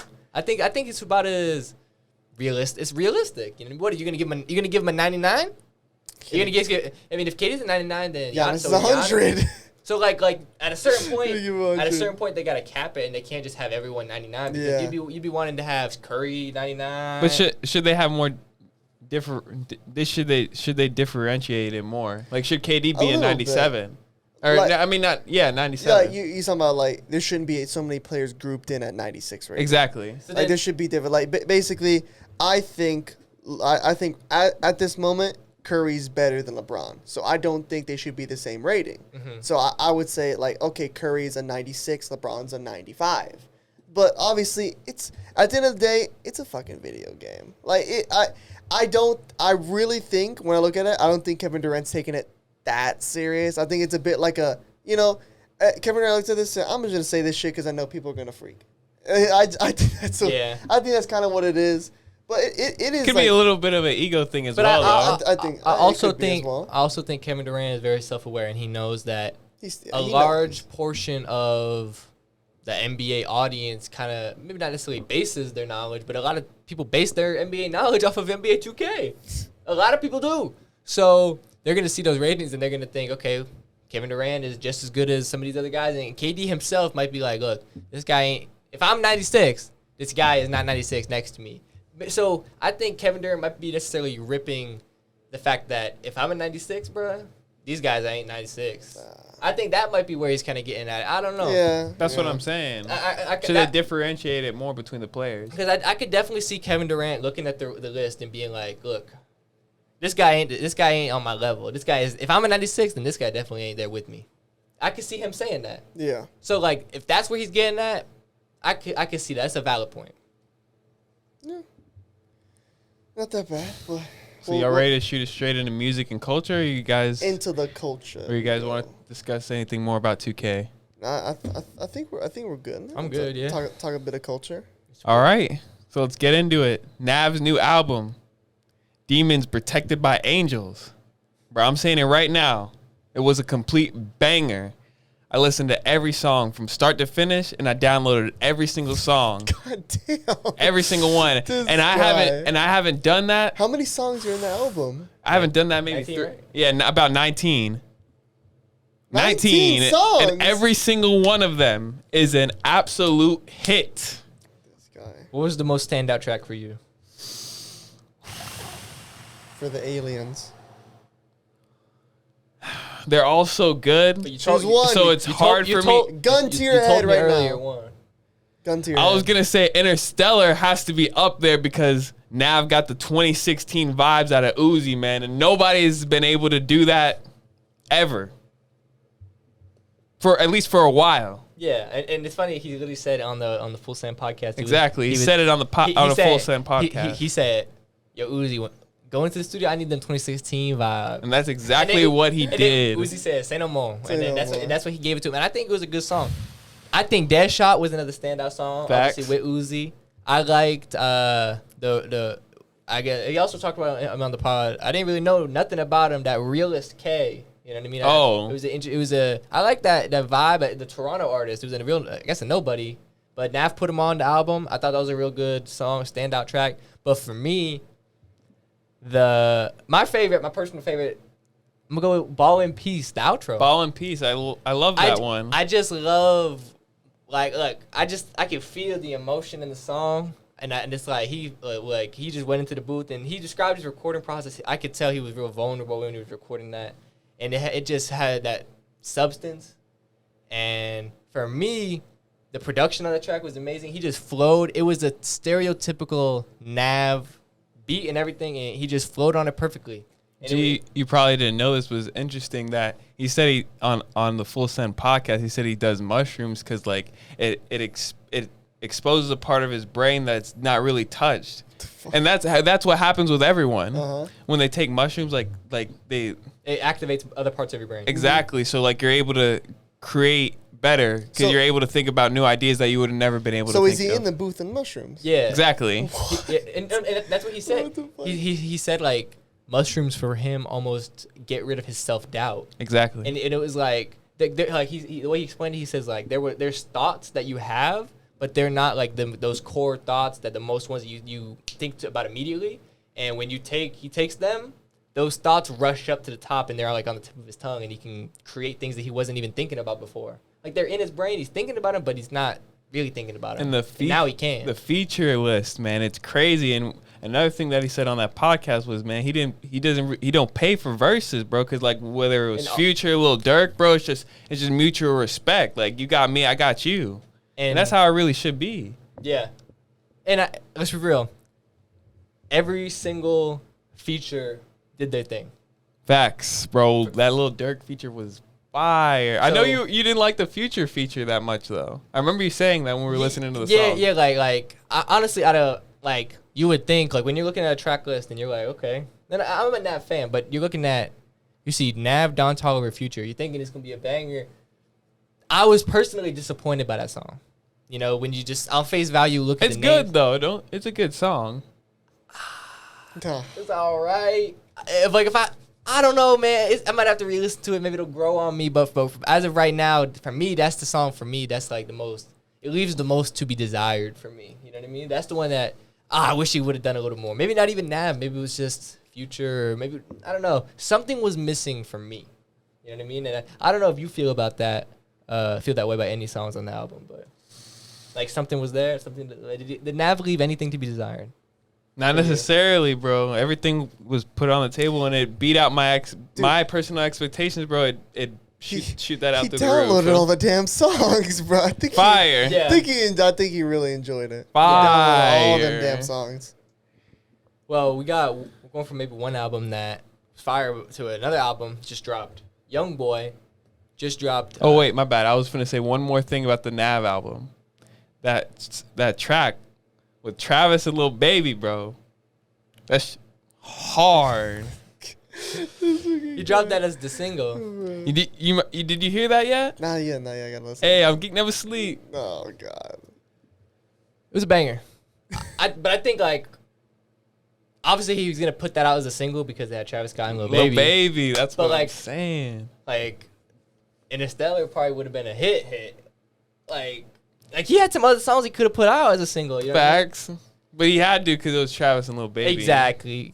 And that did really good numbers, obviously. And it was a fire song. So as you were saying, you want to talk about Youngboy's new album? Exactly. Youngboy just dropped his new album, Realer 2, as a follow-up to the original Realer. Not gonna lie, my initial reactions to this, Realer, the first one was better. I can completely agree. He let down his fans the fans that thought, oh, this is going to compete with Realer. He let him down, bro. It's not even that it was a bad project, per se. It was just not anything, I don't think anything too special. It was just, maybe left me a little bit like on the one song on the Nav album. This just left me with a little bit more to be desired. You know what I mean? This isn't considered one of his top 3, even if it's top 5 albums, bro. This is on the bottom of the list. And, you know, I think there's a reason why YoungBoy just decided to randomly drop this on a Monday. On a Monday. Like, let's be real. He wasn't promoting this like he was. At all. And like, look. His main promo for this was telling DJ Academics that he was dropping it. And then... Get the word out. And then, Get the word out. After he told Ak, he proceeded to not even drop it when he said he was and waited another 12 hours. So I think it was just like a complete disaster on YoungBoy's part. But this is what kind of YoungBoy does. I think he kind of tries to feed the fans, obviously. And let's be real, when you're dropping like 3-4 projects a year, not every song, not every project can even be perfect. You know what I mean? And that's kind of what you expect from YoungBoy. YoungBoy's idea is just flood the streets, put out 100 songs a year, and just let them like what they like. So But that shit was ass. So for me personally, That shit was ass. For me personally, am I going back to a lot of these songs and being like, yeah, I gotta re-listen to that for the rest of the year? No. But, you know, I'm gonna just put this one to the side with YoungBoy, and I'm gonna just look forward to the next YoungBoy project because I just feel, look, Has he lost some steam though? What do you mean? Like with his musical talent, has he lost some steam? I think there's just other things going on in his life that might be taken away from it. I can completely agree with that statement. You know, let's just be real. He's not living probably where he wants to live. And his court case and all that. He's got so much going on. Well, he essentially just beat his court case. But when he was probably recording this album and all that stuff. And close affiliates to him are going through things, and I'm sure that Quando Rondo. Exactly, and I'm sure Quando losing his homie, that definitely kind of bleeds down and affects YoungBoy. And probably even messed up with the album drop. So let's just be real. Like, he probably might have wanted to get a Quando feature, and he couldn't even get it done, you know, because Quando's been mourning and dealing with. So let's just be real. YoungBoy, he's just gonna push aside this one. It's not even this song ain't gonna sell really much at all, if anything, because it dropped on a Monday, or you know what I mean. So he gave this one for the fans, and that's it. You know what I mean? That's I don't think he anticipated this to be one of his best albums or anything like that. Agreed. So next topic, we got DJ Drama saying he would smoke. Basically, he would love to verse DJ Cat. He's smoking love. He loves his ass, bro. Basically saying he would love to verse DJ Khaled in a verses. Rap battle. Old school, get in the streets. No, that's what you said. No, right? but I'm saying, like, I don't mean to say, like, verses, bro. But what I'm saying is... Yeah, basically... DJ Khaled versus DJ Drama. In a boxing match. No, bro. In a rap battle. In a hit battle. In a hit battle. Yeah. Let's just be real. Look, this is no disrespect to DJ Drama. Let's be real. He runs a great label right now. He got Jack Harlow. He got Lil Uzi. DJ Drama is doing his thing with the Gangsta Grills mixtapes. You know, he just dropped with Dreamville and stuff like that. DJ Drama's doing his thing, man. He got a good catalog. You did your thing. But why would you call out DJ Khaled? You calling him out once. Why would you do that? Smoke. The idiot move. Why? From any DJ. Let's just be real, man. Would it be a cool moment in history having DJ Drama versus? Yeah, cool. But let's be real. I'm gonna just say it's probably going. If they did a 20-song hit for hit, I'm probably gonna give at least 15 to DJ Khaled. Just off the top of my head. He's not lying, bro. Jesus. Khaled guy. Bro, I got Khaled versus anybody as DJ. I got Khaled versus anybody. Like, and that's look in the game. And Khaled even said that because look, Khaled went on Drink Champs, the podcast, and said, "Look, no one's beating me in the verses." And then somebody asked DJ Drama, "Would you beat Khaled?" And he said he would love to do it. Look, I agree with DJ Khaled. No one is beating him. Look, he has put out 10 albums of bangers. Look, he's getting pretty much Drake on every single album. So that's a guarantee. That's a guaranteed hit every single album. I liked what Drake likes. You know what I mean? He's smart for that. I would like what Drake likes too. If that was because that's giving me a guaranteed hit every single album. Advice? And last album he actually got 2 hits from Drake. Drake gave him the blessing times too. So I can definitely agree with Nav said. With what Nav said though about why he didn't have Drake on the album, about how it wasn't one of Drake's best verses and that it would take away from what else was on the album. But let's be real, is DJ Khaled in a position where he can do that? Nah, it's DJ Khaled. But I don't know though. Look, he has to take every verse that he gets because it's not like he's making the music. Did you see the clip to where he was like anything he says anything Drake sends me, I just say it's good. It's the greatest thing I've ever heard in my life. Because Drake, thank you. It's the greatest thing ever. It's not like he can pick and choose. Yeah. Like DJ Khaled, all he does is look. Drake emails him the file, and then he gets the file. And Yeah. Bro, Drake making sure that didn't stop recording. I was getting fucking notifications. I was fucking this shit. You're good. Drake sends DJ Khaled the song. Khaled opens it up. He downloads it.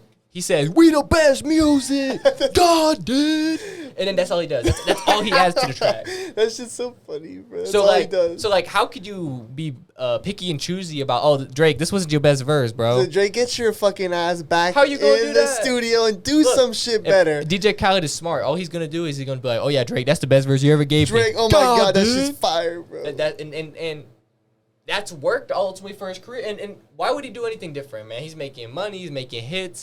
He's living a great life. If I'm he's the number one DJ. Number one. Who's beating him? No one. Exactly. And not a single soul. And what DJ is on the come up that is even gonna have a possibility of beating him in the next 50 years? I don't know, man. Who's the next DJ Khaled? There's nobody. Well, we're talking about DJs and producers. Like we putting that all into the mix, right? So we got Metro Boomin, bro. Whoa. I'm not. Whoa. He said, whoa. He's like, whoa. So pause. What if we add producers to the mix? Okay, that's not fair. That's a whole other ballgame, bro. That's different shit. Because Khaled ain't even a producer. All he does is go, "We the best music." God damn. He makes a couple. He texts a couple people and then that's it. Look, he says, "You want to be on a song with this guy?" And he'll be like, "Yeah, I'll do that." Khaled is over here, bro. He's just moving some shit like that. He's like, boom, we moves it up one notch. Oh yeah, I did production on the track. Yeah, that's bro. Khaled's level of production. Let's be real. He's a legend. And I think, look, and I even saw in an interview, Khaled is great at being able to put two guys together on a song and just make it work. Yeah, he likes to but that's his thing. Together, it's not like similar to Avengers type shit. But it's not like he's really good at making the Avengers. It's not like he's a good beat maker. It's not like he's a good vocalist or anything. Yeah. DJ Khaled's job is to call up Future and call up another guy and be like, "Yo, make this happen." That's his job, and he's really good at it. You want to get on a beat with Drake? So y'all do that shit. Exactly. Hey, we the best music. Get to it. That's all his job is, and he's really good at that job. And I think it was Dave East who said DJ Khaled is the best at that. So, yeah. So next we got Quavo and Takeoff dropping an album on their own. I know we talked about it before on the podcast, but the name is officially out for the album and the date and the album cover. Exactly, October 7th. Only built for Infinity Links. Is this a reference to them dropping Offset? That was the first thing I thought because look, first thing my mind was churning the Infinity, like having Infinity Links. That makes me think it's a slight diss, and it's interesting where they're going with this album because based on the album cover, it looks like it's a oldish kind of style rap mixtape kind of, So I don't know what necessarily to expect from this album in terms of production or anything like that. But it looks as if they're kind of going for an old school type of mixtape vibe. To me, that's the vibe I get from it. And I think it's going to be fire. That's what we need from the Migos. I think that we're going to get some old school vibes. And if that's what we're getting, it's going to be great. You know what I mean? There's just no doubts about it. I'm interested to see what that feature list is looking like. Ooh. Because let's be real. Look. Probably DJ Khaled might be out. DJ Khaled going to be on there. But come on now. Best music. But the feature list is going to be key for me because, look. Let's just say this is a 16-song album. He's downloading all 16. No. No. But if it's 16 songs and they already dropped a Birdman feature, so I'll assume Birdman is on there. But let's just say there's 4 features and Birdman's one of them. Birdman. And then you got 3 others, and it's gonna be, I don't know, but if they put the right features on there, the album is not gonna get boring. I think that's the main thing. They're gonna have to put the right features in the right places to make the album not be boring. Well, Quavo and Takeoff, man, they know a lot of people. I'm sure they'll get the features. But I also think that they're not going to want to have too many features because they don't want to take away from who they are being a new duo as well. That's true. So I think it's going to be. But they got the connections, though. It's going to be a real interesting how they play this out. Who's going to be on this album? Because if you had told me that Birdman was going to be on this, I would have what? Birdman? Let's be real. Did you ever expect to get a Birdman feature? No. You heard Big Stunner or whatever. It was a good song, but did you expect Birdman?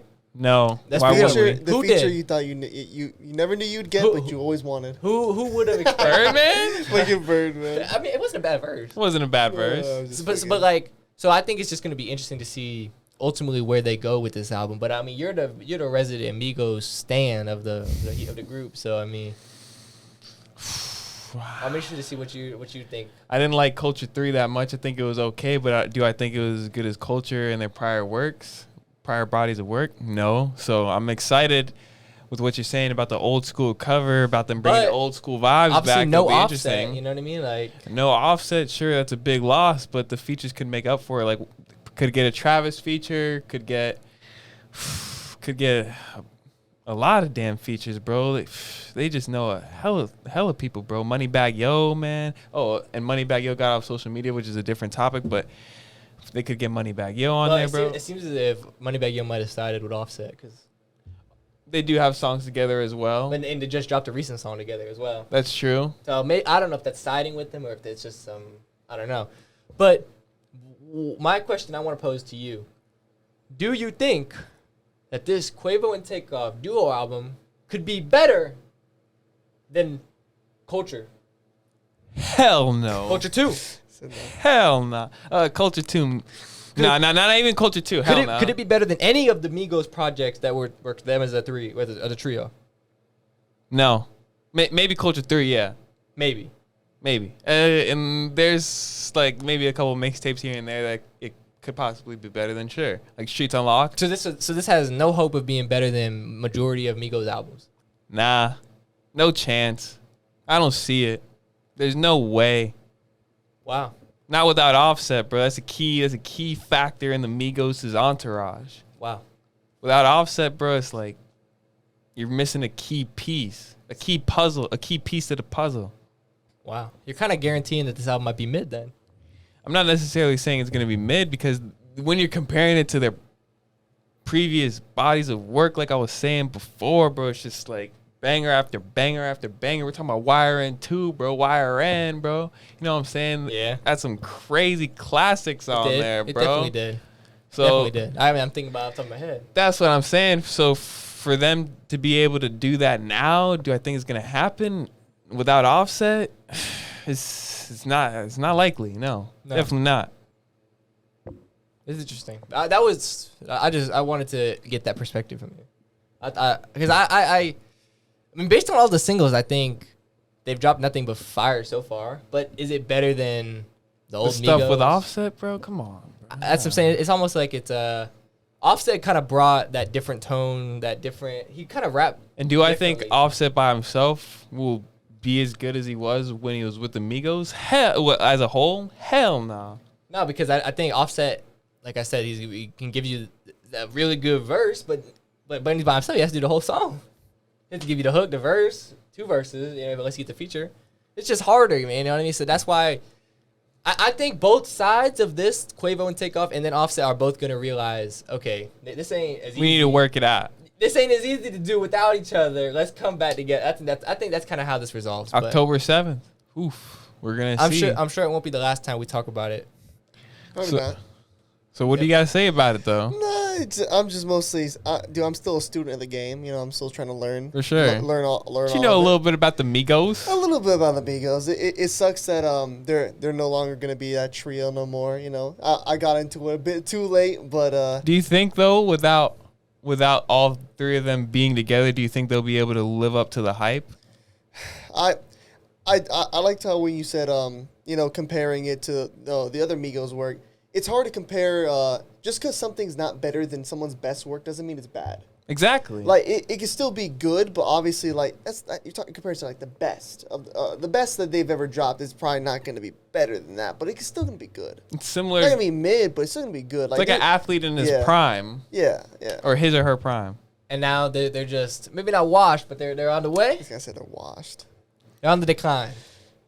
Who knows though? Offset could link back with them after they realize, bro, this ain't working out. So maybe that's maybe this is just the break that they all needed. Exactly. And I don't think they're dropping a Culture 4 if they do come back together. But whatever, hell no. But whatever they do drop, if they did come back together, whatever the new series is, whatever it is, I think would be fire. I would love to see it. I think everyone would. Regardless of if you like the Migos or not, I think everyone wants to see them back together. Facts. You know what I mean? Yeah. Wait, you think about Wiring 3 could happen? Wiring 3? Nah. That's like saying you're going to get Streets Unlocked 4 or whatever. No, Streets Unlocked 4 is out, but yeah. What was the one that didn't drop? Yeah. Rich the Kid. Yeah. They didn't fully drop it or whatever. Yeah. That's what I'm saying. That's like saying that's going to come out. It ain't going to come out. You're like, look, if they do come back together, they're going to make a whole new name. Like, it's not going to be Culture. It's going to be like, they're going to find a new word. You know what I mean? I knew they're going to create a word. Well, Culture, they made that their word, pretty much. I mean. In a sense. Like around that time, like, it was, okay, cool. You think Culture? Okay, that's Migos. You know what Facts. I mean? Facts. I remember that. And it was such, like, they literally, they made 3 albums with the one word. Like, all they did, Culture, Culture 2, Culture 3. Bangers. That's all they did. The trilogy. Culture 1 and Culture 2. Culture 3, there were some bangers on there. Culture, you saying Culture 2 bangers? Means there's some. There's some, but not, yeah. Comparing it to the original Culture, bro, sorry. But even you would say this, Culture compared to the old Migos before Culture wasn't even as good. Exactly. But a lot of people would say Culture was their peak. A lot of people do say that. And that's why when I first asked you that, you said that, nah, that wasn't even their peak. I was like, what? Everyone says that. Nah. But you said, well, I don't even know what you do think their peak was. What album was their peak? That's a good question. But what question? Yeah. What album was the Migos' peak? Oh God, bro, you're gonna make him blow a gasket over there. That's bro. what I'm saying. I see his brain melting. What album was that dropped at the time they were at their peak at, bro? It had to be like Wiring 2, man. Wiring 2 was definitely up there, man. If it's not Wiring 2, then Young Rich Nation. Young Rich Nation. Wait. Because it's 2 different wire ends, bro. Yeah. It's 2 different wire ends. Yeah. So we gotta say Young Rich Nation, bro. Yeah, not the other one. Not the other one, but you know. Not the other one. Not the other one. Don't. Yeah. Okay. Not the other one. Not the other But one. we're good. Okay. Anyway, let's move on swiftly on. Young Rich Nation, bro. Come on, bro. You got tracks on there, bro. You definitely did. You got player, bro. You definitely did. Wasn't that's Wishy Washy, right? No. That's, What? That's Rich. That's the other nation, right? That's Rich. The other one. Yeah, the other one. Rich timeline. He said the other one. Okay. Oh yeah. It is Yeah, the other one, bro. The other one. Yeah. Anyway. Yeah, we're ready to move on to Culture. Yeah, let's get into Culture. Off. I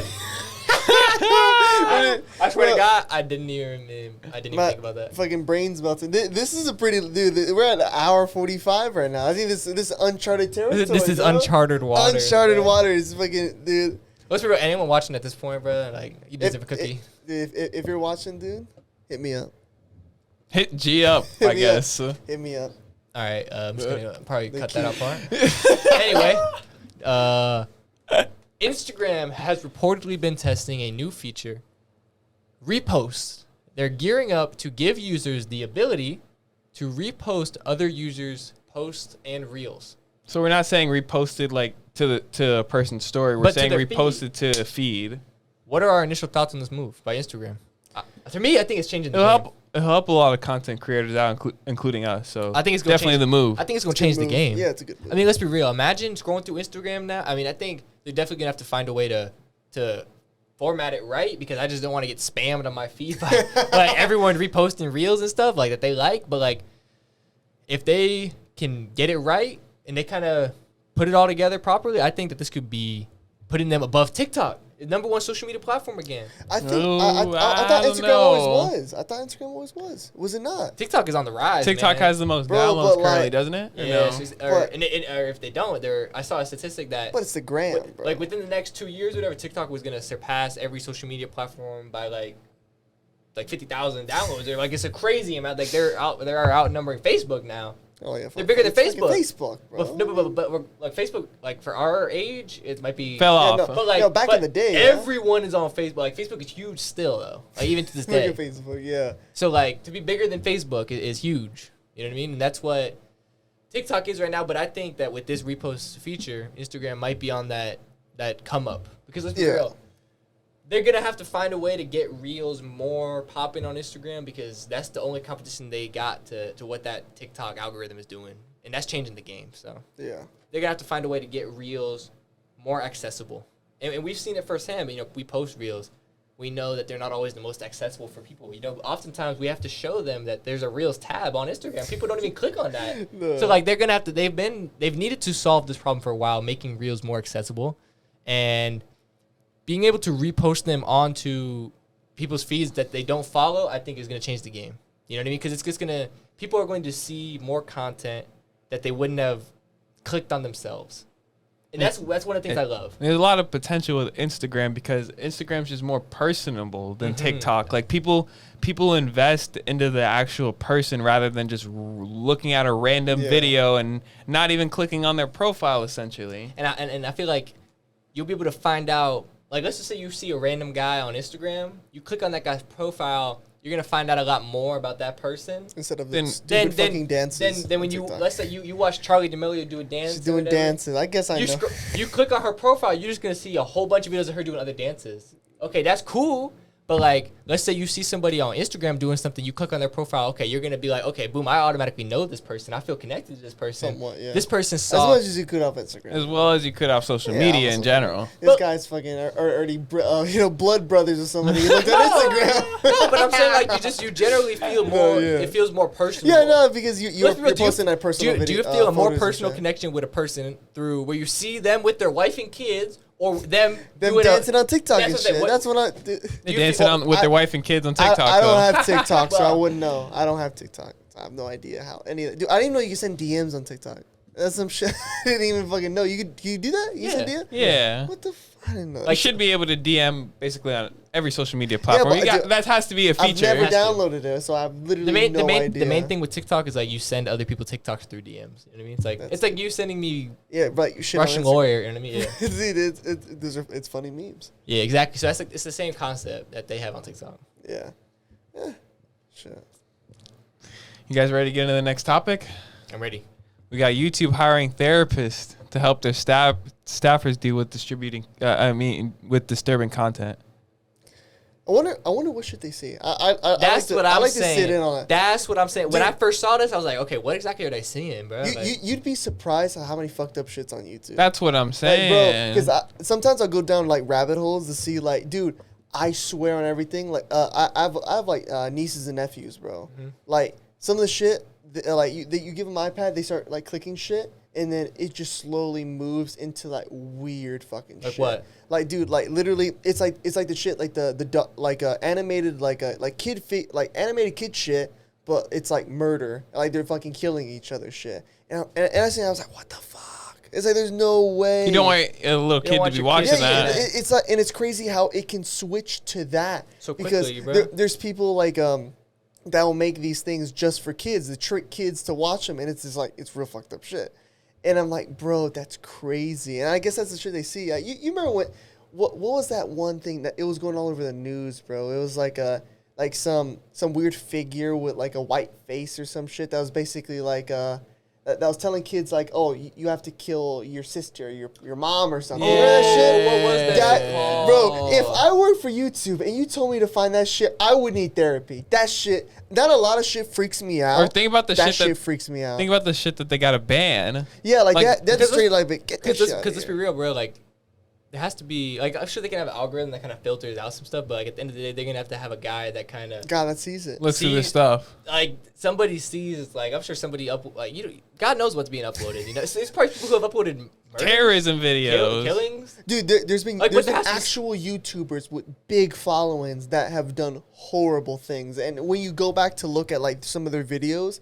The amount of buildup you see it all unfold, and it's like it's crazy how this happened, and some of them don't come down till years after they've done their crimes. Facts. It's crazy, and that's super like justifiable. It's like, dude, I would need therapy too. This is fucked up shit. You're looking at these fucking guys talking about like that all fucking. I don't know why this girl doesn't like me. Wait, I'm gonna teach all women what's right and wrong, and then he goes and kills a fuck ton of people. But let's be real.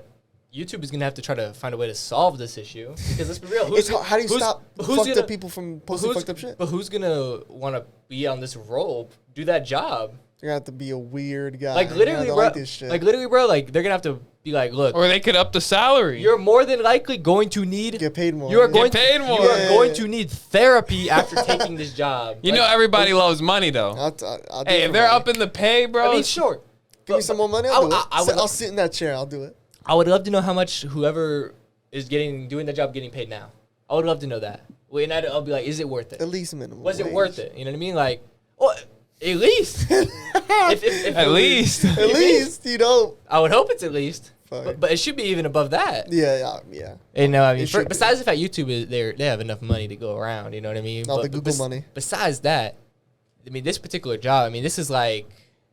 No one would want this job on face value. I mean, if it's as bad, if this is bad, who's wanting this? If they up the salary though by 40,000, sure, it depends like the salary. It depends on what it is. You know what I mean? Obviously, it had to have been desirable enough for somebody to take it in the first place. Yeah, dude, there will always be like somebody 40. to do it.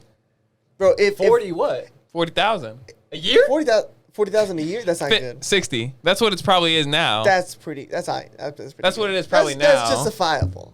So if they make it to 90 to 100, bro, like okay, 100, I do that shit. I don't care what the fuck it is, dude. 100 grand a year? You maybe like go through terrorist videos. I'm doing that for 100K a year. 100K a year. I don't know, bro. What's 100K a year, bro? Are you taking that, bro? I mean, dude, I'll sort through all the. They probably got like, monsters eating babies and shit, bro. Come on, bro. Okay, I don't think there's monsters in real life, but I get. No, but like anime monsters eating. Oh yeah, like that's what I'm saying. Yeah, like fucked up shit that's like animated. Yeah, I bet. Oh, God knows, dude. That's what I'm saying. There's a weird side. There's a weird ass side of YouTube that we've never been on. We really don't you see. You can literally like if you dig for it, you can. It would be. It's back to what you originally said, but it's easy to. I forget the name of that shit. It's easy to see how you could fall into that rabbit hole. Yeah, I'm sure the people that are this far into the podcast are probably gonna look up to see what weird stuff is on YouTube. Bro, don't do like I wouldn't recommend. I wouldn't recommend it. Like don't go down that rabbit hole. I forget the fucking name. I'm kind of glad I don't remember the name because like, dude, I swear to God, every time I see that shit, it bothers me. But you know, if you did say the name, everyone that is watching, they will look it up. So save them because let's be real. Save you the effort. That shit, I fucking hate that shit. Yeah. The voice in too, bro. Oh my God, that shit fucks me up. Like, I usually don't like get like spooked easy, bro, but that shit fucks me up. Yeah, hell yeah.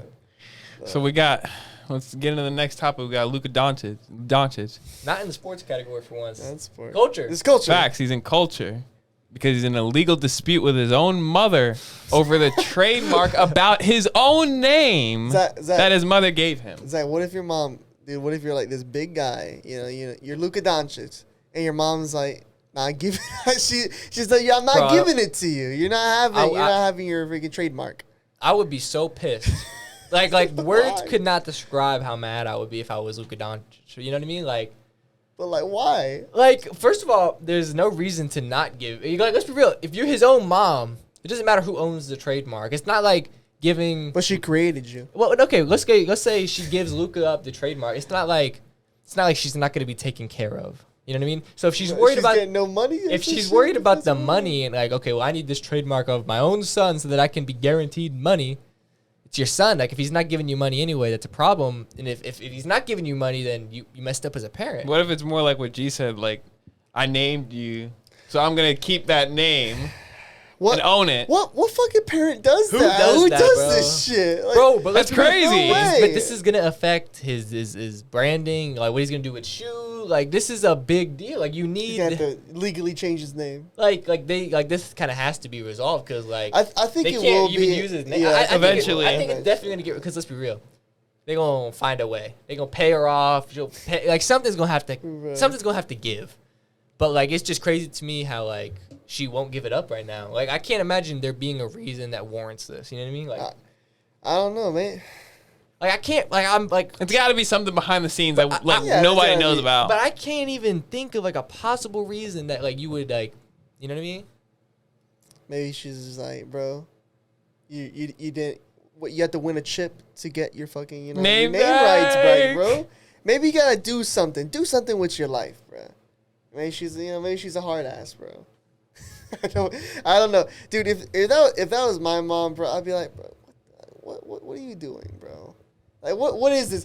I feel like that's some shit I should just be like, bruh, I would go to the doctor and get the doctor to be like, she's medically insane. You can, she has no right to do this. Send her to the mental hospital. No, she can't make decisions for herself. But nah, I think it's like. And Luka's gonna make way more money off of his own name than his mother would. So it's just like you're taking away the money that could be made for your family. That's what I'm trying to say. Like, it just, I can't think of a single reason. Put her on a shirt. Like, look, for anyone watching, if you can name me a single reason that his mom should keep the trademark and not give it to Luka Doncic, I would love to know, because I can't think of Put it in the comments below. I can't. I'm dumbfounded thinking of one. You know, I can't. There's no reason. No. It's a joke. I'd be pissed. It's okay. But I think we'll figure it out. I mean, it's Luka. No, it'll be fine. Yeah, they'll figure it out. Yeah. Let's get into the next topic. We got United Airlines buying 200 4-seat electric aircrafts. Going to be expensive as hell to ride in. So $100 a ride. Looking like $100 to $200 a ride, depending on where you're going. The distance though, yeah. Is it I don't know. Anywhere? I don't know if it's gonna. I don't know how exactly they're gonna do it. Obviously, and it's not like this is gonna happen. And it's not set in stone how they're gonna do it, because they got to figure it out themselves. And I mean, let's be real. The first deliveries of the aircraft is not gonna happen until 2026. So they've got some time to figure it out. However, the overall concept is amazing to me. I think that this is gonna change the game. And let's be real, where else were you going to go? Like, there's no more place to build roads. There's too much time. You can't add no more lanes. You telling me all the highway work is for nothing? The next place. But let's be real. The next place is the skies. Exactly. You can't go underground. Elon has already talked about that. Underground, it ain't really gonna work. So the only place you can go is up. That'd be dog shit. The only place you can really go is up. And this is all. I mean, it's not a car technically, but this is approaching the concept of flying cars essentially, because it's just going to be a lot more. It's actually reducing carbon emissions. This is going to be kind of getting to that concept of we're going to be seeing just people just kind of 200 feet up in the sky, just going home from work. Dude, it's going to be like the Jetsons or whatever. For how cheap this fucking guy is, he's never going to use it though. He's never gonna use it. $100 for a ride, bro. He's gonna be there. You're gonna bet him $100 that he's not gonna use it. No, but let's be real. Like, obviously, we live in Gainesville, Florida. Am I using it here? No. But for a guy like, I'm gonna take the shoes of Elon Musk, and I'm gonna say that when I was living in California. I'd just teleport if I was Elon.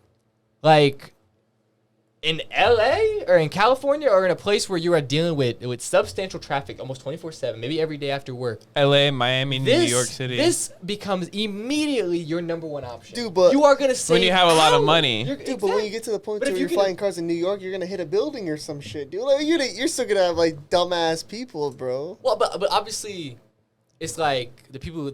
I mean, anything can happen. But like, obviously, the people flying said aircraft are gonna be licensed pilots or whatever. Like, they're gonna be trained for the job. It's not like and it's only gonna be a limited amount of people, I'm sure. Yeah. Like, it's not gonna be all over the place at the beginning. But I do feel like this is a concept that, like, over time, we probably will, like, maybe all over the place. Like 50 years down the line. Man, we gonna see. Okay, 50. Okay, Jesus, bro. You know how much can happen in 50 years? We're talking about like 10 years down the line, though. I think it's after it's out for a couple years. I think we could see substantial growth. I think we're gonna see more in the sky. I think it's possible. I think, let's just be real. 200, divide that by basically 50 states. Give or take, there's gonna be more in a couple of states rather than others. Like, there's gonna be more in New York and in Florida rather than Nebraska. Yeah. Exactly. Nebraska. And some states probably might not even get one at all. One at all. That's very true. But let's be real, because what traffic is there in North Dakota? North Dakota. Alabama, you're not getting one. Not getting one. I think you're getting one. I mean, probably not at first. You know, maybe. Not at first, bro. You're not the like, first let's be real. It's just like anything else. The most populous is gonna get the most priority. I would say. Yeah. So, like, they're definitely gonna give maybe even 5 to LA. The question is though, are you riding in it, G? Of course I'm riding it. If I could get one, yes, I'm riding it, bro. You know how it's just it will obviously depend on like the price. Well, yeah. What is it like an app? Do I like? I scheduled a pickup right now. Exactly, and you go on the roof. They go on the roof. Said they're gonna freaking beam me up. But I think it's gonna be similar to just like a helicopter concept. You know what I mean? It's gonna be like you be flying around. You know? Well, how come even way more easier than a helicopter concept? So why don't they do that now? Just have a shit ton of small helicopters and just like fucking send everybody out. Well, no disrespect, but we saw what can kind of happen with helicopters. For fuck's sake, that was one fucking time, bro. But let's be real, man. These 4-seat electric aircraft. Who's to say these things don't fucking blow up? I just want to pull it up just to show G a picture of what one looks like. Yeah, I've actually never seen one. But I mean, back to the helicopters. Who's to say this shit won't like blow up instantly or some shit? But like these aircrafts, they're looking like it's gonna be more safe than. You think it can survive smashing into a building, dude? I don't think so. But that's the case with anything.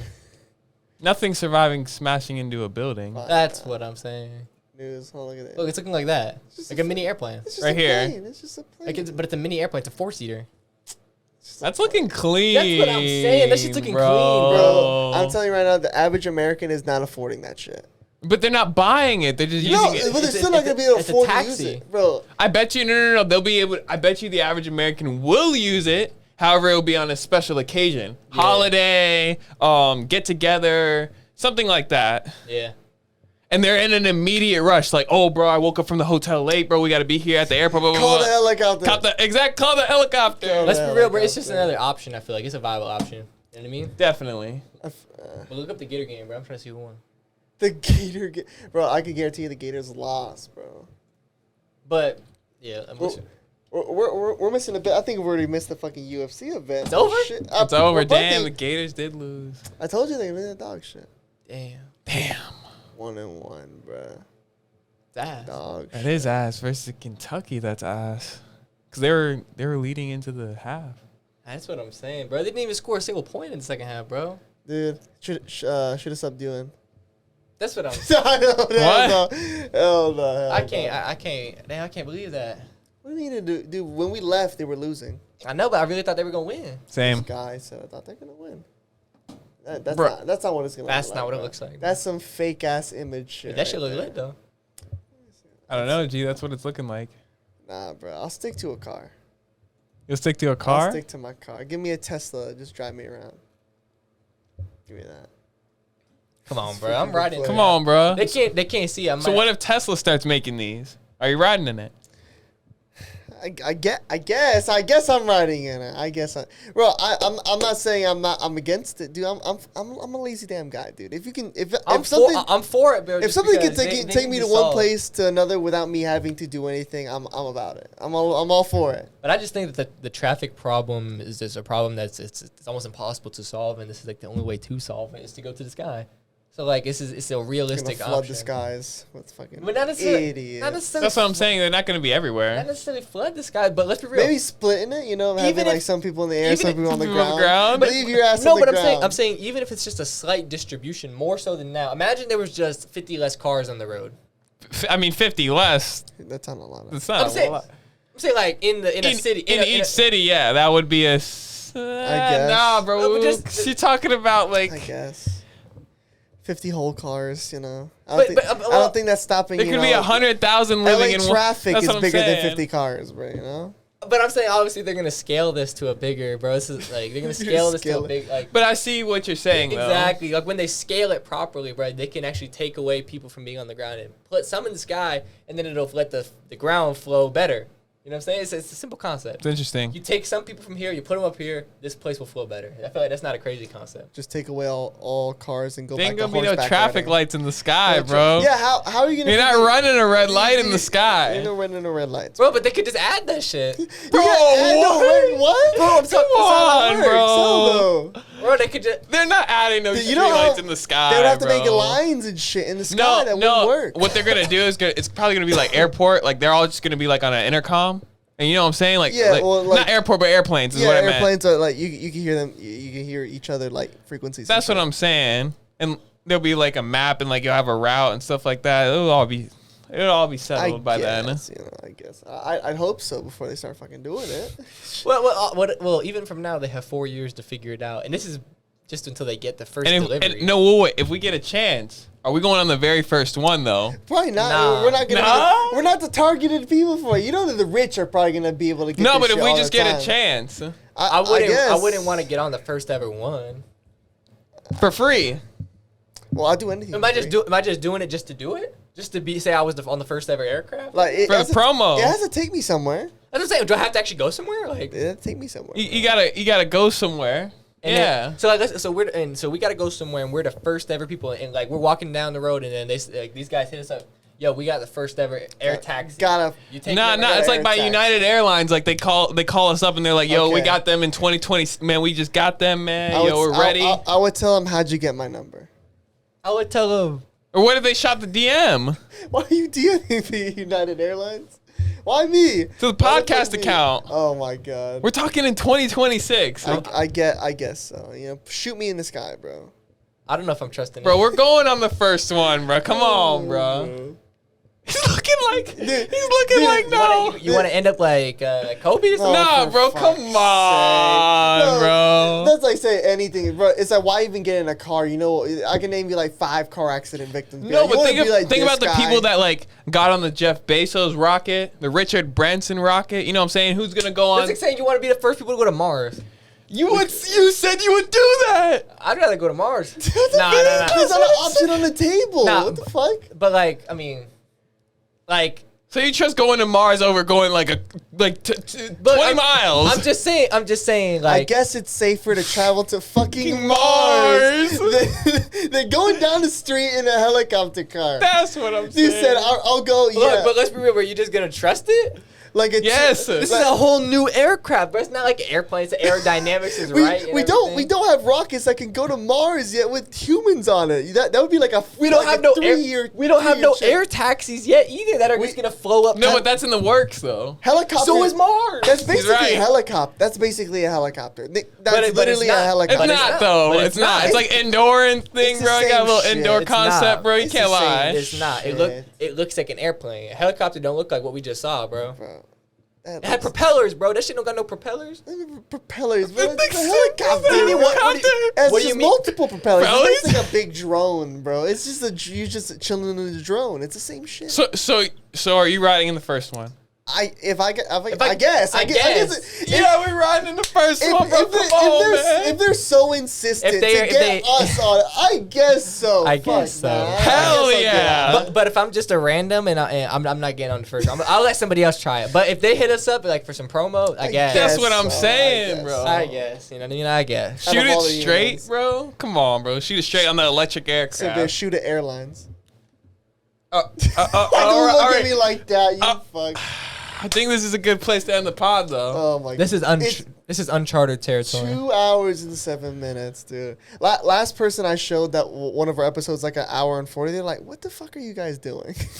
An hour and 40. Oh, guess what? We did 2 hours now. We did about 25 more minutes than Longest that. podcast. By Longest far. podcast going. This is One day we'll do a 24-hour one.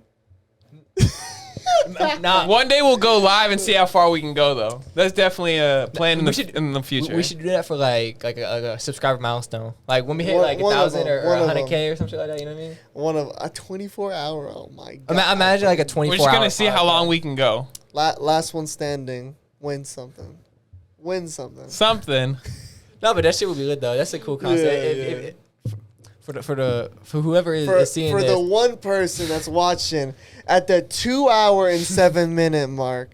Let us know in the comments if you thought that was a good idea for the 1K subscriber milestone. When we hit that, which is, I'm not gonna say it's rapidly approaching, but it kind of is in the sense that it's not that far away. If you want to see a 24-hour podcast, let us know in the podcast in the comments down below. Let us know in the podcast. Comments 'cause you down can below, go. This exactly. fucking guy. But I'm yeah. starting to get fucking delirium right now. Y'all ready to wrap this one up? I think I'm prepared. Yeah, I think that this was really good, though, man. This was fire. Again, thank you, G, for coming on, bro. Always fun. Exactly. So, yeah. Thanks to everyone for tuning in to episode 18 of the Shoot It Straight podcast. Y'all got anything to add? I think we're all talked out. I think we said everything we need to said. Well, thanks everyone for the support, man. Like, comment, subscribe if you haven't already. Go follow us on all of our social media platforms: TikTok, Facebook, Twitter, Instagram is where we're really kicking it right now. Exactly. Instagram. So yeah, I'm Zach. I'm Blue. I'm G. And we'll see y'all next time, man. Continue to shoot it straight.